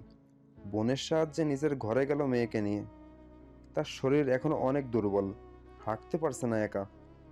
রেহেনা বেগম চাপার আগে ফুঁসছে, একে তো বউয়ের পেছনে হাজার হাজার টাকা নষ্ট করেছে তার ছেলে, তোর মধ্যে দেখলো যে মেয়েটার তেজ কত। নাতনিকে নিয়ে আসছে বাড়িতে, কই দাদির কোলে তুলে দিবে, তা না, একদম রুমে গিয়ে ঘাপটি মেরেছে। এদের দিমাগ দেখে গা জ্বলে যাচ্ছে তার। এর একটা বিহিত নিয়েই ছাড়বে সে। এই বাড়িতে একদিন গত হতেই পরদিন রেহেনা বেগম শিখার মাকে উদ্দেশ্য করে বললেন, আপা, বৌমা তো এখনো অসুস্থ, আপনি বরং মাসখানিক মেয়েকে আপনাদের বাড়িতে নিয়ে রাখুন। দেখছেন তো আমাদের বাড়িতে দেখাশোনার জন্য কেউ নাই, আমি নিজেও অসুস্থ। আবার অন্যদিকে আপনাদের বাড়িতে তো ভাই একা, বেচারা একা সবকিছু সামলাতেও না জানি কত কষ্ট হচ্ছে। শিখার সহজ সরল মা না করল না। কৌশলে রেহেনা বেগম শিখাকে পাঠিয়ে দিল বাপের বাড়ি। অসুস্থ বউটাকে গাড়ি ভাড়াও করে দিল না। আজান দিতে চাইলেও চোখ রাঙিয়ে কড়া গলায় নিষেধ করে দিয়েছে রেহেনা বেগম। উনি নিজেই ট্রেনের সিট বুকিং করে দিল। শিখার শ্বশুর বাড়ি থেকে বাপের বাড়ির দূরত্ব অনেকটাই। সাধারণত ট্রেনে করে যেতে হয়। রিজার্ভ গাড়ি না পেয়ে বাধ্য হয়ে অসুস্থ শিখাকে বসতে হলো ট্রেনে। অপারেশনের 8 দিনের মাথায় ওভারব্রিজ ক্রস করে ট্রেন জার্নির ধকল নিতে পারেনি মেয়েটার শরীর। সেলাইয়ের জায়গাগুলোতে টান লেগে গড়িয়ে পড়ছে জল। অসহ্য যন্ত্রণায় সেই সাথে কেঁপে উঠছে শিখার রুহু। বাড়িতে গিয়েও আবার ডক্টরের কাছে নিতে হয়েছে তাকে। আর এটাই হচ্ছে রেহেনা বেগমের সূক্ষ্মভাবে দেওয়া পরোক্ষ শাস্তি। আজ ঈদের দিন। শিখার শ্বশুর বাড়িতে ঘরভর্তি মেহমান। হইচই আনন্দে কোলাহলে পরিপূর্ণ একটা পরিবেশ। একই সাথে বাড়ির 4 মেয়ে তাদের স্বামী সন্তান নিয়ে বাপের বাড়ি বেড়াতে এসেছে। অনেকদিন পর একসাথে 4 মেয়েকে পেয়ে খুশিতে বাকবাকুক রেহেনা বেগম। মেয়েদের নাতি নাতনিদের নিয়ে ব্যস্ত হয়ে পড়লেন নানিজান। আশার ছেলেটা এখন আদো আদো বুলি শিখেছে। মধুর সুরে নানি আপু বলে ডাকছে রেহেনা বেগমকে। ডাক শুনে প্রাণ জুড়িয়ে যায় তার। বোনদের সবার মধ্যে তার বাচ্চাটাই ছোট। আশা ছেলেকে মায়ের কাছে রেখে 4 বোন মিলে খোশ গল্প করছে। এতগুলো মানুষের রান্না তবুও শিখা একা একাই রান্নাঘরের কাজ করছে। কেউ তাকে হাতে হাত এতটুকু সাহায্য করছে না। উল্টো ননদরা এক একজনের এক এক রকমের পছন্দের খাবার একটার পর একটা অর্ডার করছে শিখাকে। রেহেনা বেগম সোফায় বসে মেয়ের নাতি নাতনিদের এটা সেটা গালে তুলে খাইয়ে দিচ্ছে আর রূপকথার গল্প শোনাচ্ছে। বাচ্চাগুলো খিলখিল করে হাসছে। এরই মধ্যে হঠাৎ করেই ফ্লোরে বসে আলো মেয়েটা কাঁদছে। সেদিকে হুঁশ নেই দাদির। মায়ের মতো এই মেয়েটাও পরিবারের অবহেলিত প্রাণী। হবেই না কেন, বাবা নিজেই তাদের মা মেয়ের প্রতি দায়িত্বহীন। সংসার জীবনে একজন নারীর সবচেয়ে বেশি প্রয়োজন তার স্বামীর মেন্টাল সাপোর্ট। আর এজন্যই থাকতে হবে স্ত্রীর প্রতি স্বামীর অগাধ ভালোবাসা ও সম্মান। শ্বশুরবাড়িতে একজন নারীর গুরুত্ব ঠিক কতটুকু হবে তা নির্ভর করে তার স্বামীর ভালোবাসা ও সম্মানের পরে। যে পুরুষ সংসার জীবনে নিজের স্ত্রী সন্তানকে গুরুত্ব দেয় না, পরিবারের বাকি সদস্যরাও তাদের বিন্দুমাত্র মূল্যায়ন করে না। এই স্ত্রী সন্তানেরা পরিবারের সবার কাছেই অবহেলিত হয় দিনের পর দিন। যেমনটা হয়ে আসছে শিখা। মেয়ের কান্না শুনে রান্নাঘর থেকে দৌড়ে আসছে শিখা। বাচ্চা মেয়েটাকে দেখে আতঙ্কে উঠল মা। মেয়েটা তার দাদির চুনের কৌটা থেকে চুন খাচ্ছে, যার ফলে এখন মুখ জ্বলে যাচ্ছে। আলোর এই 8 মাস চলছে। হামাগুড়ি দিয়েই এক জায়গায় থেকে অন্য জায়গায় যেতে পারে সে। অবুঝ মেয়েটা কখন জানি দাদির পানের ডালা থেকে চুন নিয়ে খেলছে আর সেটাই খাচ্ছে। ভাগ্যিস চোখে যায়নি। শিখা মেয়েকে সাথে সাথে কোলে তুলে নিল। বিয়ের পরেই প্রথম উচ্চস্বরে বলল, মা! পাশ থেকে রেহেনা বেগম অবাক হয়ে বললেন, কি হয়েছে, এত জোরে ডাকলে কেন? তোমরা সবাই এখানে বসা, অথচ আমার বাচ্চা মেয়েটা ঠান্ডা ফ্লোরে বসে চুন খেয়ে যা তা অবস্থা করে কাঁদছে। এগুলো কি তোমাদের চোখে পড়ে না মা? তুমি তো দিব্যি মেয়ের নাতি নাতনিদের কোলে পিঠে নিয়ে কত খাতির যত্ন করছো, তবে আমার মেয়েটার প্রতি কেন এত সবার অবহেলা? আলোও তো তোমার ছেলেরই মেয়ে মা, ওকে তো কখনো দেখি না আদর করে একটু কাছে ডাকো বা যত্ন করে খাইয়ে দাও। মাঝে মধ্যে আমি কোলে দিলেও তোমার কোমর ব্যথা করে, কত অসুখ হয়। এখন গেল কই সেসব? কি করে পারো এগুলো? একদম কথাগুলো বলে শ্বাস ছাড়তেই তেড়ে আসলো রেহেনা বেগম। শিখার গালে কয়েকটা চড় বসিয়ে দিয়ে উনি ক্রোধিত কণ্ঠে বলল, ফকিন্নির ঘরে ফকিন্নি, আমি কি করব না করব তাও এখন তোকে বলে কই করতে হবে? আমার মেয়ে এসেছে বলে তোর ভাই কম পড়েছে না? তুই আমার মেয়ে নাতিন নাতনিদের হিংসা করিস? শিখা অবাক হয়ে গালে হাত দিয়ে বলল, আমি কখন তাদের সঙ্গে হিংসে করলাম মা? সে যাই হোক, তাই বলে তুমি আমার গায়ে হাত তুলবে? শেষমেশ মার। শিখাকে থামিয়ে দিল রেহেনা বেগম। পুনরায় বলে উঠল, বহু কষ্টে গড়া এই সংসার আমার। আমার সংসারে এসে তুমি 2 দিনের মেয়ে মাতাব্বরি করবে? কান খুলে শুনে রাখো, এসব মাতাব্বরি এখানে মোটেও চলবে না। আমার যখন যা ইচ্ছে করবো, আমার মেয়েদের যখন খুশি আসবে যাবে। তুমি বলার কে? এরই মধ্যে 4 ননদ এক হলো এখানে। মায়ের সাথে সুর মিলিয়ে কথা শোনাচ্ছে শিখাকে। তাদের পাশে দাঁড়িয়ে মুখ টিপে হাসছে ননদ মশায়েরা। এতগুলো মানুষের সামনে লজ্জায় কষ্টে চোখ থেকে জল গড়িয়ে পড়ছে মেয়েটার। ওনাদের সামনে টিকতে না পেরে মেয়েকে নিয়ে দৌড়ে নিজের রুমে চলে গেল শিখা। কিছুক্ষণ পর বাহির থেকে বাইরে আসলো আজান। আসতে না আসতেই মা বোনদের বিচার, কথা না বাড়িয়ে রুমে আসতেই বউয়ের বিচার। এই প্রথম শাশুড়ির নামে অভিযোগ তুলল শিখা, কিন্তু বিনিময়ে স্বামীর হাতে খেতে হলো আরও একটু শক্ত চড়। আজান সবার ক্রোধ উগড়ে নিল শিখার ওপর। চিৎকার দিয়ে বলে উঠল, তোমরা কি আমায় একটু শান্তি দিবে না? কেন এত অশান্তি করো শিখা? আরে বাচ্চার দেখাশুনো করতে পারবে না তো জন্ম দিয়েছো কেন? আজান আর এক মুহূর্তে সেখানে দাঁড়ালো না। একরাশ রাগ নিয়ে বেরিয়ে গেল বাড়ি থেকে। ছেলেটারও একটু শান্তি নেই। সারা জীবন সবার দায়িত্ব নিতে নিতে কখনো নিজেকে একটু সময় দেওয়া ভাগ্যে জোটেনি। সংসারের বড় ছেলে কিনা, ছোট বোনদের লেখাপড়া শেষ করিয়ে বিয়ে দিয়েছে, এরপর নিজে বিয়ে করেও পড়লো আরেক অশান্তিতে। সারাদিন খেটে বাড়িতে আসলেই শুরু হয় মায়ের এক কথা, বউ বাচ্চার আরেক কথা। মানুষ কেন এই বিয়ে করে? লম্বা শ্বাস ছেড়ে বড় মাঠের ঘাসে বসে পড়লো আজান। কিছুক্ষণ পরে পকেট থেকে সিগারেট বের করে ধরিয়ে ঠোঁটে চেপে লম্বা টান দিল। আজান যেতেই রুমের দরজা আটকে দিল শিখা। সবার এরূপ আচরণে বিতৃষ্ণা এসে গিয়েছে জীবনের প্রতি। আদরের মেয়েটাকে ফ্লোরে রেখে রাগে দুঃখে হাতে নিল বিষের বোতল। না, আর এই অশান্তি সহ্য করবে না সে। সবাইকে মুক্তি দিয়ে নিজেও মুক্তি নেবে এইবার এই নরক থেকে। ফ্লোরে বসে গলা ফাটিয়ে চিৎকার করে কাঁদছে আলো। মেয়েটার মুখটা জ্বলে যাচ্ছে।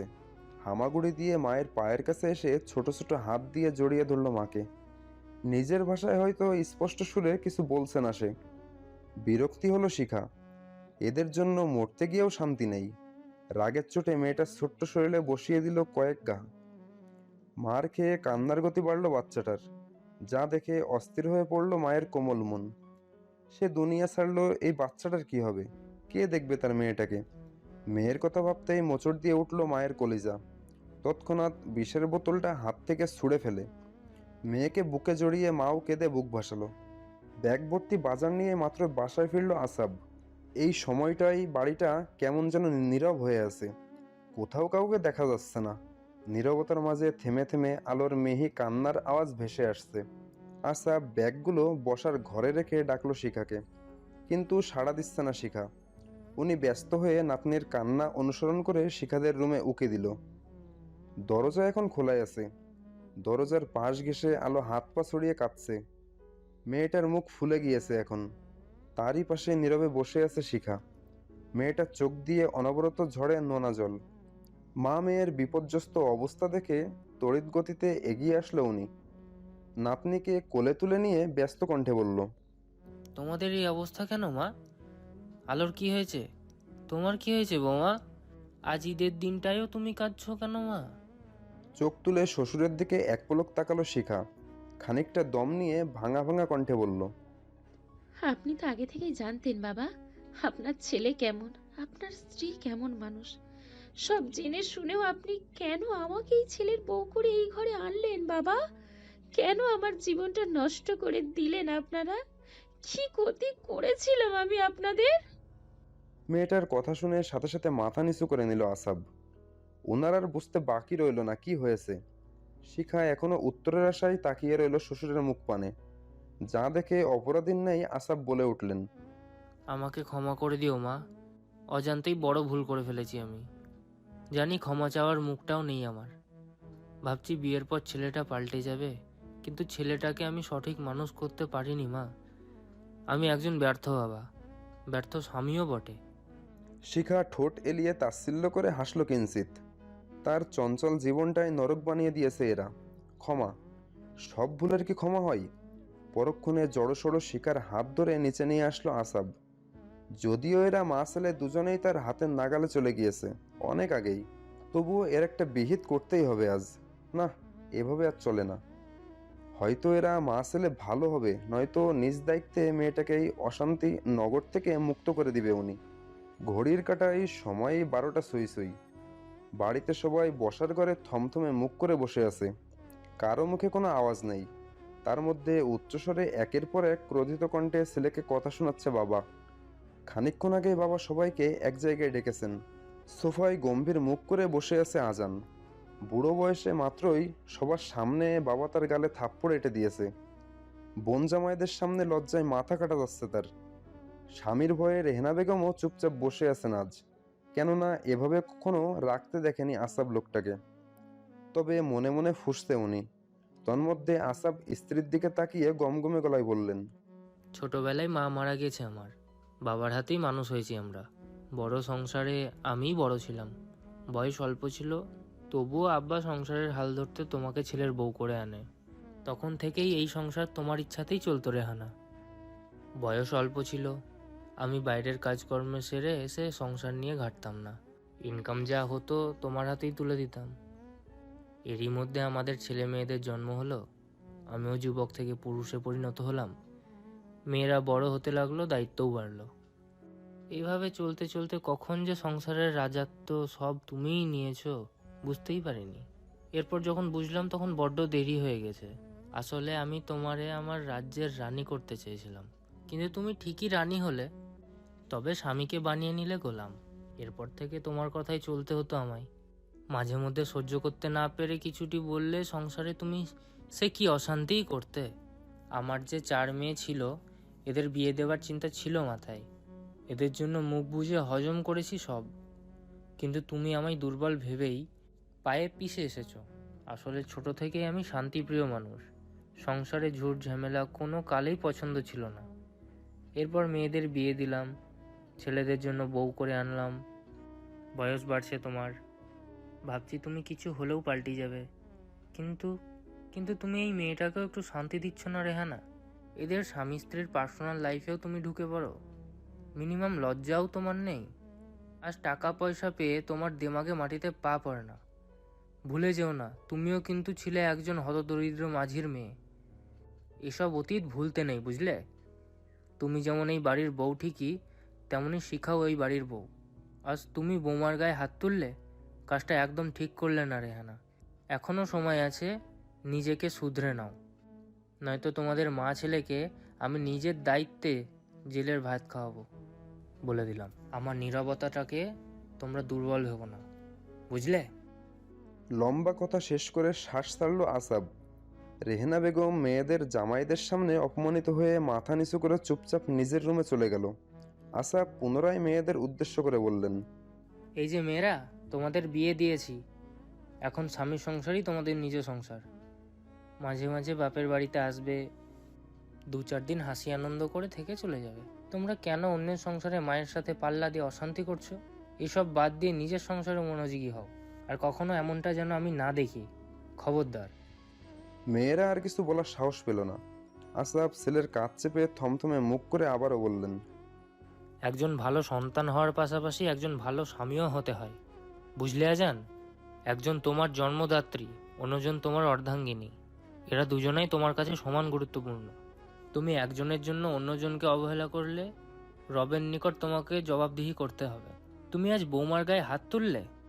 ছি আজান, এমনটা তোমার থেকে আমি আশা করিনি। আমাকে দেখছো তোমার মায়ের গায়ে কখনো হাত তুলতে বা তার সাথে জঘন্য ব্যবহার করতে? কিচ্ছুটি জবাব দিল না আজান। আজ যেন কিচ্ছুটি কানে যাচ্ছে না তার। আসাব আবারও সবার হয়ে শিখার কাছে ক্ষমা চেয়ে নিল। শিখা নির্বাক। পর মুহূর্তে আসাব আলোকে নিয়ে ডক্টর দেখানোর উদ্দেশ্যে বেরিয়ে পড়ল। শিখা এলোমেলো দৃষ্টিতে চাইল একবার নিজের মেরুদণ্ডহীন স্বামীর দিকে। একই পুরুষ, কতটা না কেয়ারিং সন্তান সে, আর স্বামী হিসেবে কতই না জঘন্য পুরুষ। ওই যে অতিরিক্ত মা ঘেঁষা সব ছেলেই যে সবসময় ভালো স্বামী হয় এমনটা কিন্তু নয়। এরা ভালো সন্তান হতে পারলেও স্বামী হিসেবে ঠুকনো।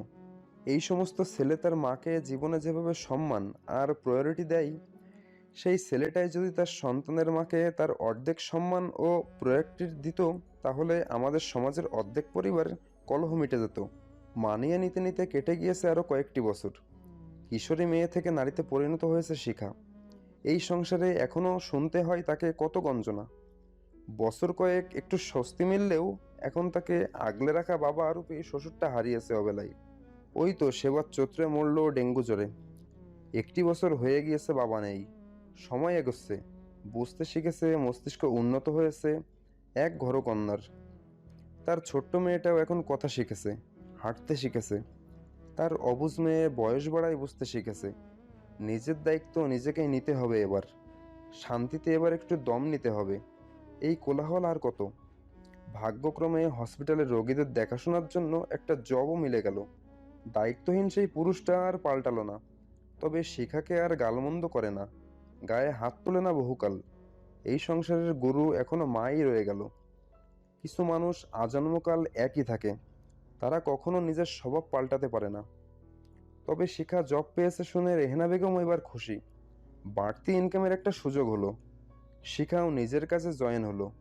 এটাই তার জীবনের প্রথম আশার আলো। সংসার নামক বন্দি খাঁচা থেকে মুক্ত হয়ে কয়েক ঘন্টা আরামসে নিঃশ্বাস নেওয়ার সুযোগ মিলল যেন। তবুও এখনো তাকে ছাড় দেয়নি রেহেনা বেগম।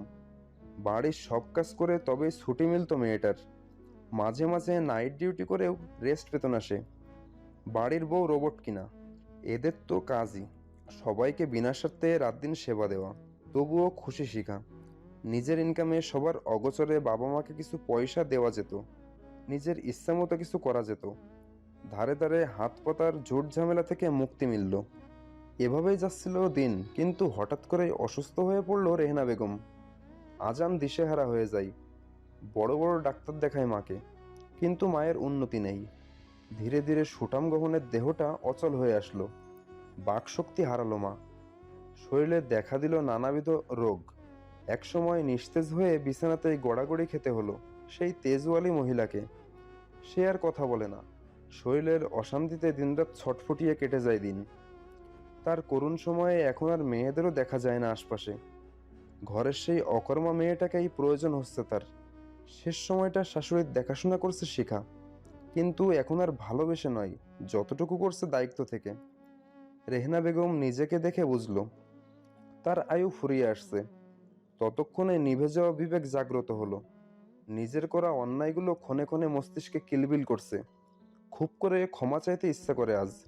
তবে সেই ক্ষমতা যে হারিয়ে ফেলেছে বেলা শেষে। শিখাকে দেখলেই চোখ থেকে গড়িয়ে পড়ছে নীরব জল। কিন্তু এই ভাষাহীন নীরব যন্ত্রণা কেউ আর দেখছে না, কেউ বুঝছে না, আর না চেষ্টা করছে। অনুশোচনায় দগ্ধ হতে হতে আজ দুপুরে হার্ট অ্যাটাক করে দুনিয়া ছাড়ল রেহেনা বেগম। মা, ও মা! মেঝেতে হাত পা ছড়িয়ে শাশুড়ির মুখ পানে তাকিয়ে গভীর ধ্যানে মগ্ন ছিল শিখা। মূর্ছা মাখা কিছু স্মৃতিচরণে ঝাপসা হয়ে আসছে তার চোখে। হঠাৎ করে এই আলো মাকে পিছন থেকে জড়িয়ে ধরে ডাকলো। মেয়ের স্পর্শে ধ্যান ভাঙল মায়ের। মেয়েকে কোলের ওপর বসিয়ে একবার আশপাশের দৃষ্টি বুলিয়ে নিল শিখা। লোকজন আর চোখে দেখছে তাকে। তা দেখে মেয়ের কাছে এগিয়ে আসলো মনিরুল ও তার স্ত্রী। বাবা মেয়ের মাথায় স্নেহতময় হাত বুলিয়ে মিহি কণ্ঠে বলল,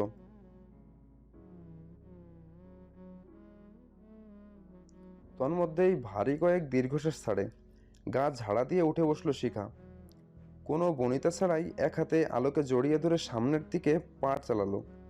এমন সময় আরো একটা পিচ্চি ছেলে তার অন্য হাত ধরে আধো আধো কণ্ঠে বলল, কালামণি, আমিও তোমার তাতে যাব। শিখা কিঞ্চিত মুচকি হেসে কোলে তুলে নিল বোনের ছেলেকে। এটাই হচ্ছে সখাত দুষ্টু একটা ছেলে, শাওন।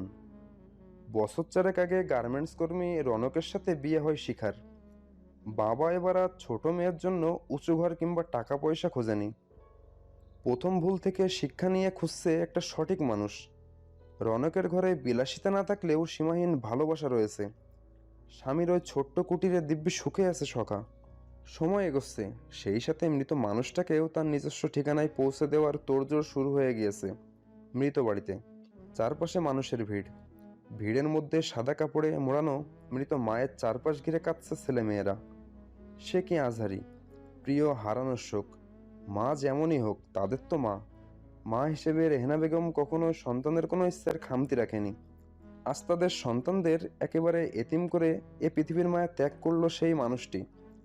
জানাজা অনুষ্ঠিত হওয়ার সময় হয়ে আসছে। নিথর হওয়ার লাশের জন্য অপেক্ষা করছে সবাই। কেউ কেউ অধৈর্য হয়ে তাড়া দিচ্ছে। সবাই সবার নিজস্ব কাজে ব্যস্ত কিনা। এক এক করে সবাই শেষ দেখা দেখে বিদায় জানালো রেহেনা বেগমকে। দূরের ওই মাটির ঘরখানিতে একা একা পড়ে রইল রেহেনা বেগম। কেউ আর তার কাছে দাঁড়ালো না দুদণ্ড। জীবিত থাকতেই যত বাহাদুরি আমাদের। নিঃশ্বাস বন্ধ হওয়ার সাথে সাথে সব আয়োজন শেষ। মাকে কবরে রেখে এসেই একবারে ভেঙে পড়ল আজান।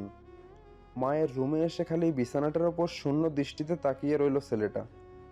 তারই পাশে চার বোন হাত পা ছড়িয়ে ছিটিয়ে বসে আছে মেঝেতে। আজ থেকে এই রুমটায় আর কেউ থাকবে না। সবকিছু পড়ে রইল, শুধু হারিয়ে গেল মা। সে কথা ভাবতেই ফুপিয়ে কেঁদে উঠল আজান।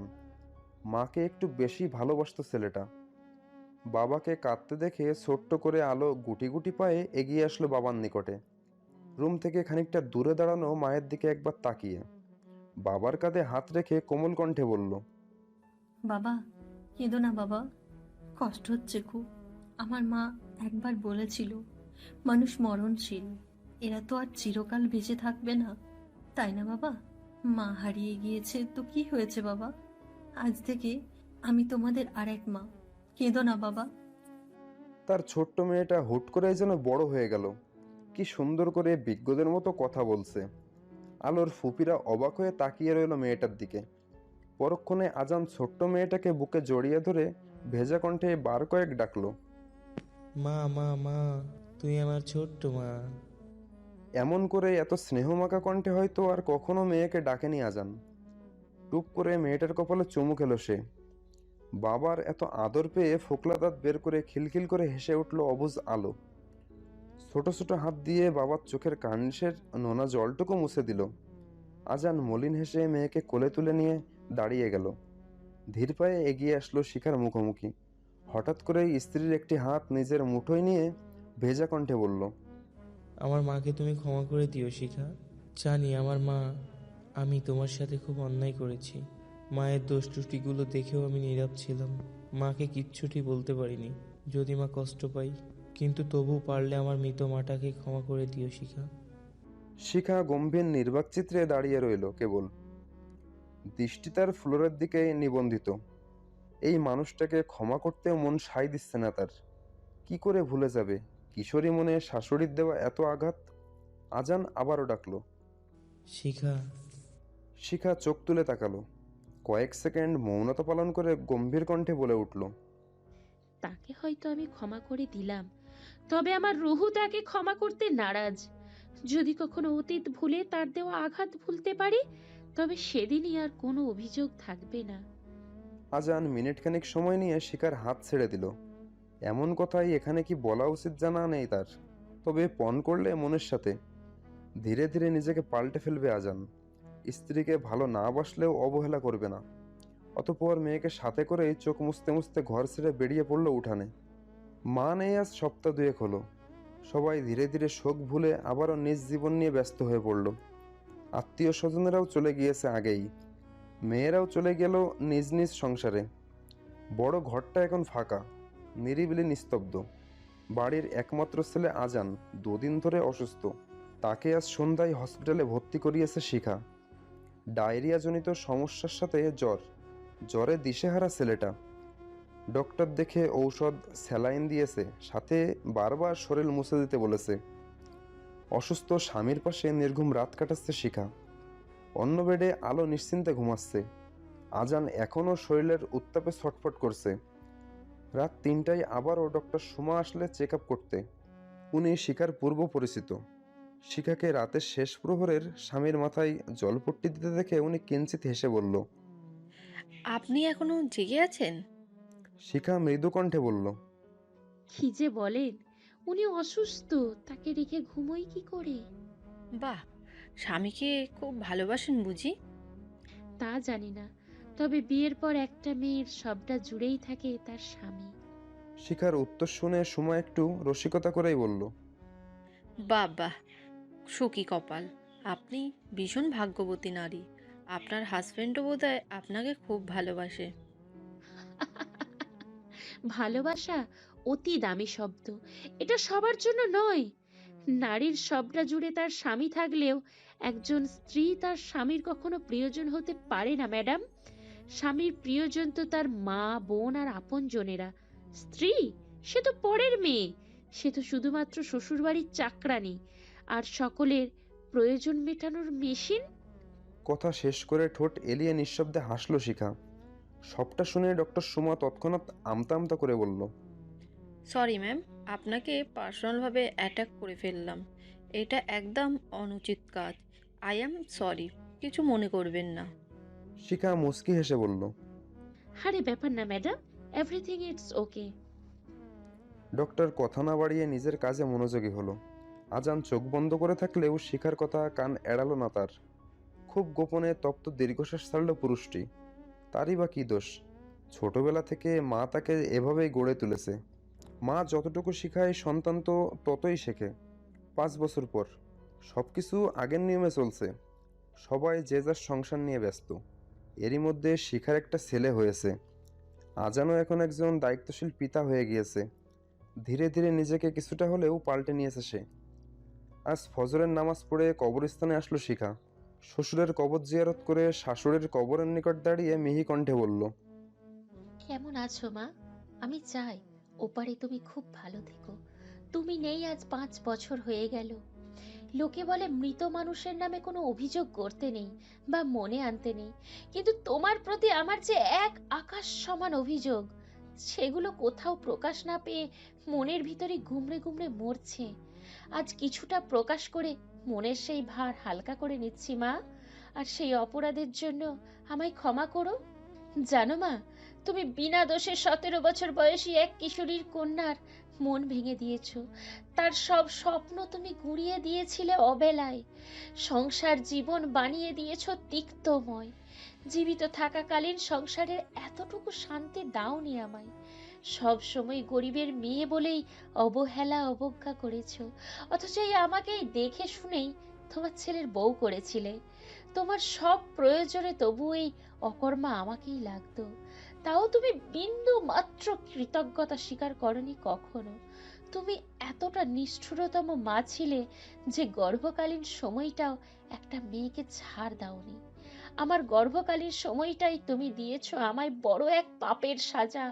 তুমি তোমার মনের সকল রাগ উগরে নিয়েছিলে, আর তোমার ছেলে ছিল নির্বাক, যা মনে করলে এখনো আমার রুহু কেঁপে ওঠে।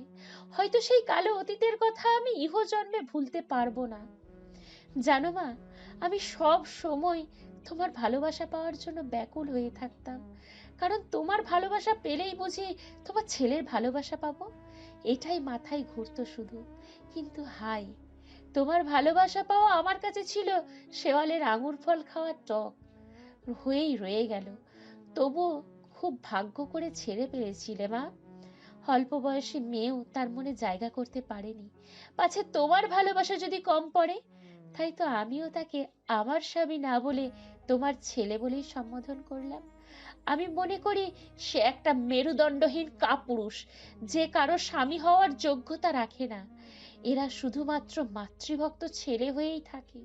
চিন্তা করো না মা, তোমার অনুপস্থিতিতে সে আমাদের ভালোবেসে তোমায় ভুলে যায়নি, বরং এখনো তোমার কথা মনে পড়ে খুব কাঁদে, প্রতি কথাই তোমায় মিস করে। তুমি খুশি তো মা? এবার আমি কেমন আছি শুনবে না মা? শোনো তবে। আমি ভালো আছি মা, তুমি হীন আমি ভীষণ ভালো আছি। আমি এও জানি এই কথার পরিপ্রেক্ষিতে এই আমি সমাজের সব থেকে ঘৃণিত পুত্রবধূ হব, তবুও বলবো তোমার মৃত্যুর পর থেকে আমি ভীষণ ভালো আছি। তোমার মৃত্যুর কয়দিন পরই আমি জবটা ছেড়ে দিয়েছি। জানো মা, তোমার মৃত্যুর বছরখানেক পরেই আমার একটা ছেলে হয়েছে। সব থেকে অবাক করা বিষয় কি জানো? আমার ছেলেটা দেখতে অনেকটা তোমার মতো হয়েছে। অনেক প্রার্থনার ফল আমার এই ছেলে। আমি প্রতিদিন সৃষ্টিকর্তার নিকট এই ছেলের জন্য মাথা ঠুকেছি। কারণ কি জানো মা, আমিও ছেলে মানুষ করব, তাকে অন্ধভক্ত না বানিয়ে ঠিককে ঠিক ভুলকে ভুল বলা শেখাবো। তাকে শুধু ভালো সন্তান নয়, কি করে ভালো স্বামীও ও ভালো বন্ধু হতে হয় তাও শেখাবো, যাতে আমার মৃত্যুর পর কারো কাছে আমার নামে কোনো অভিযোগ না থাকে। আমি আমার সন্তানদের আদর্শ মানুষ বানাবো।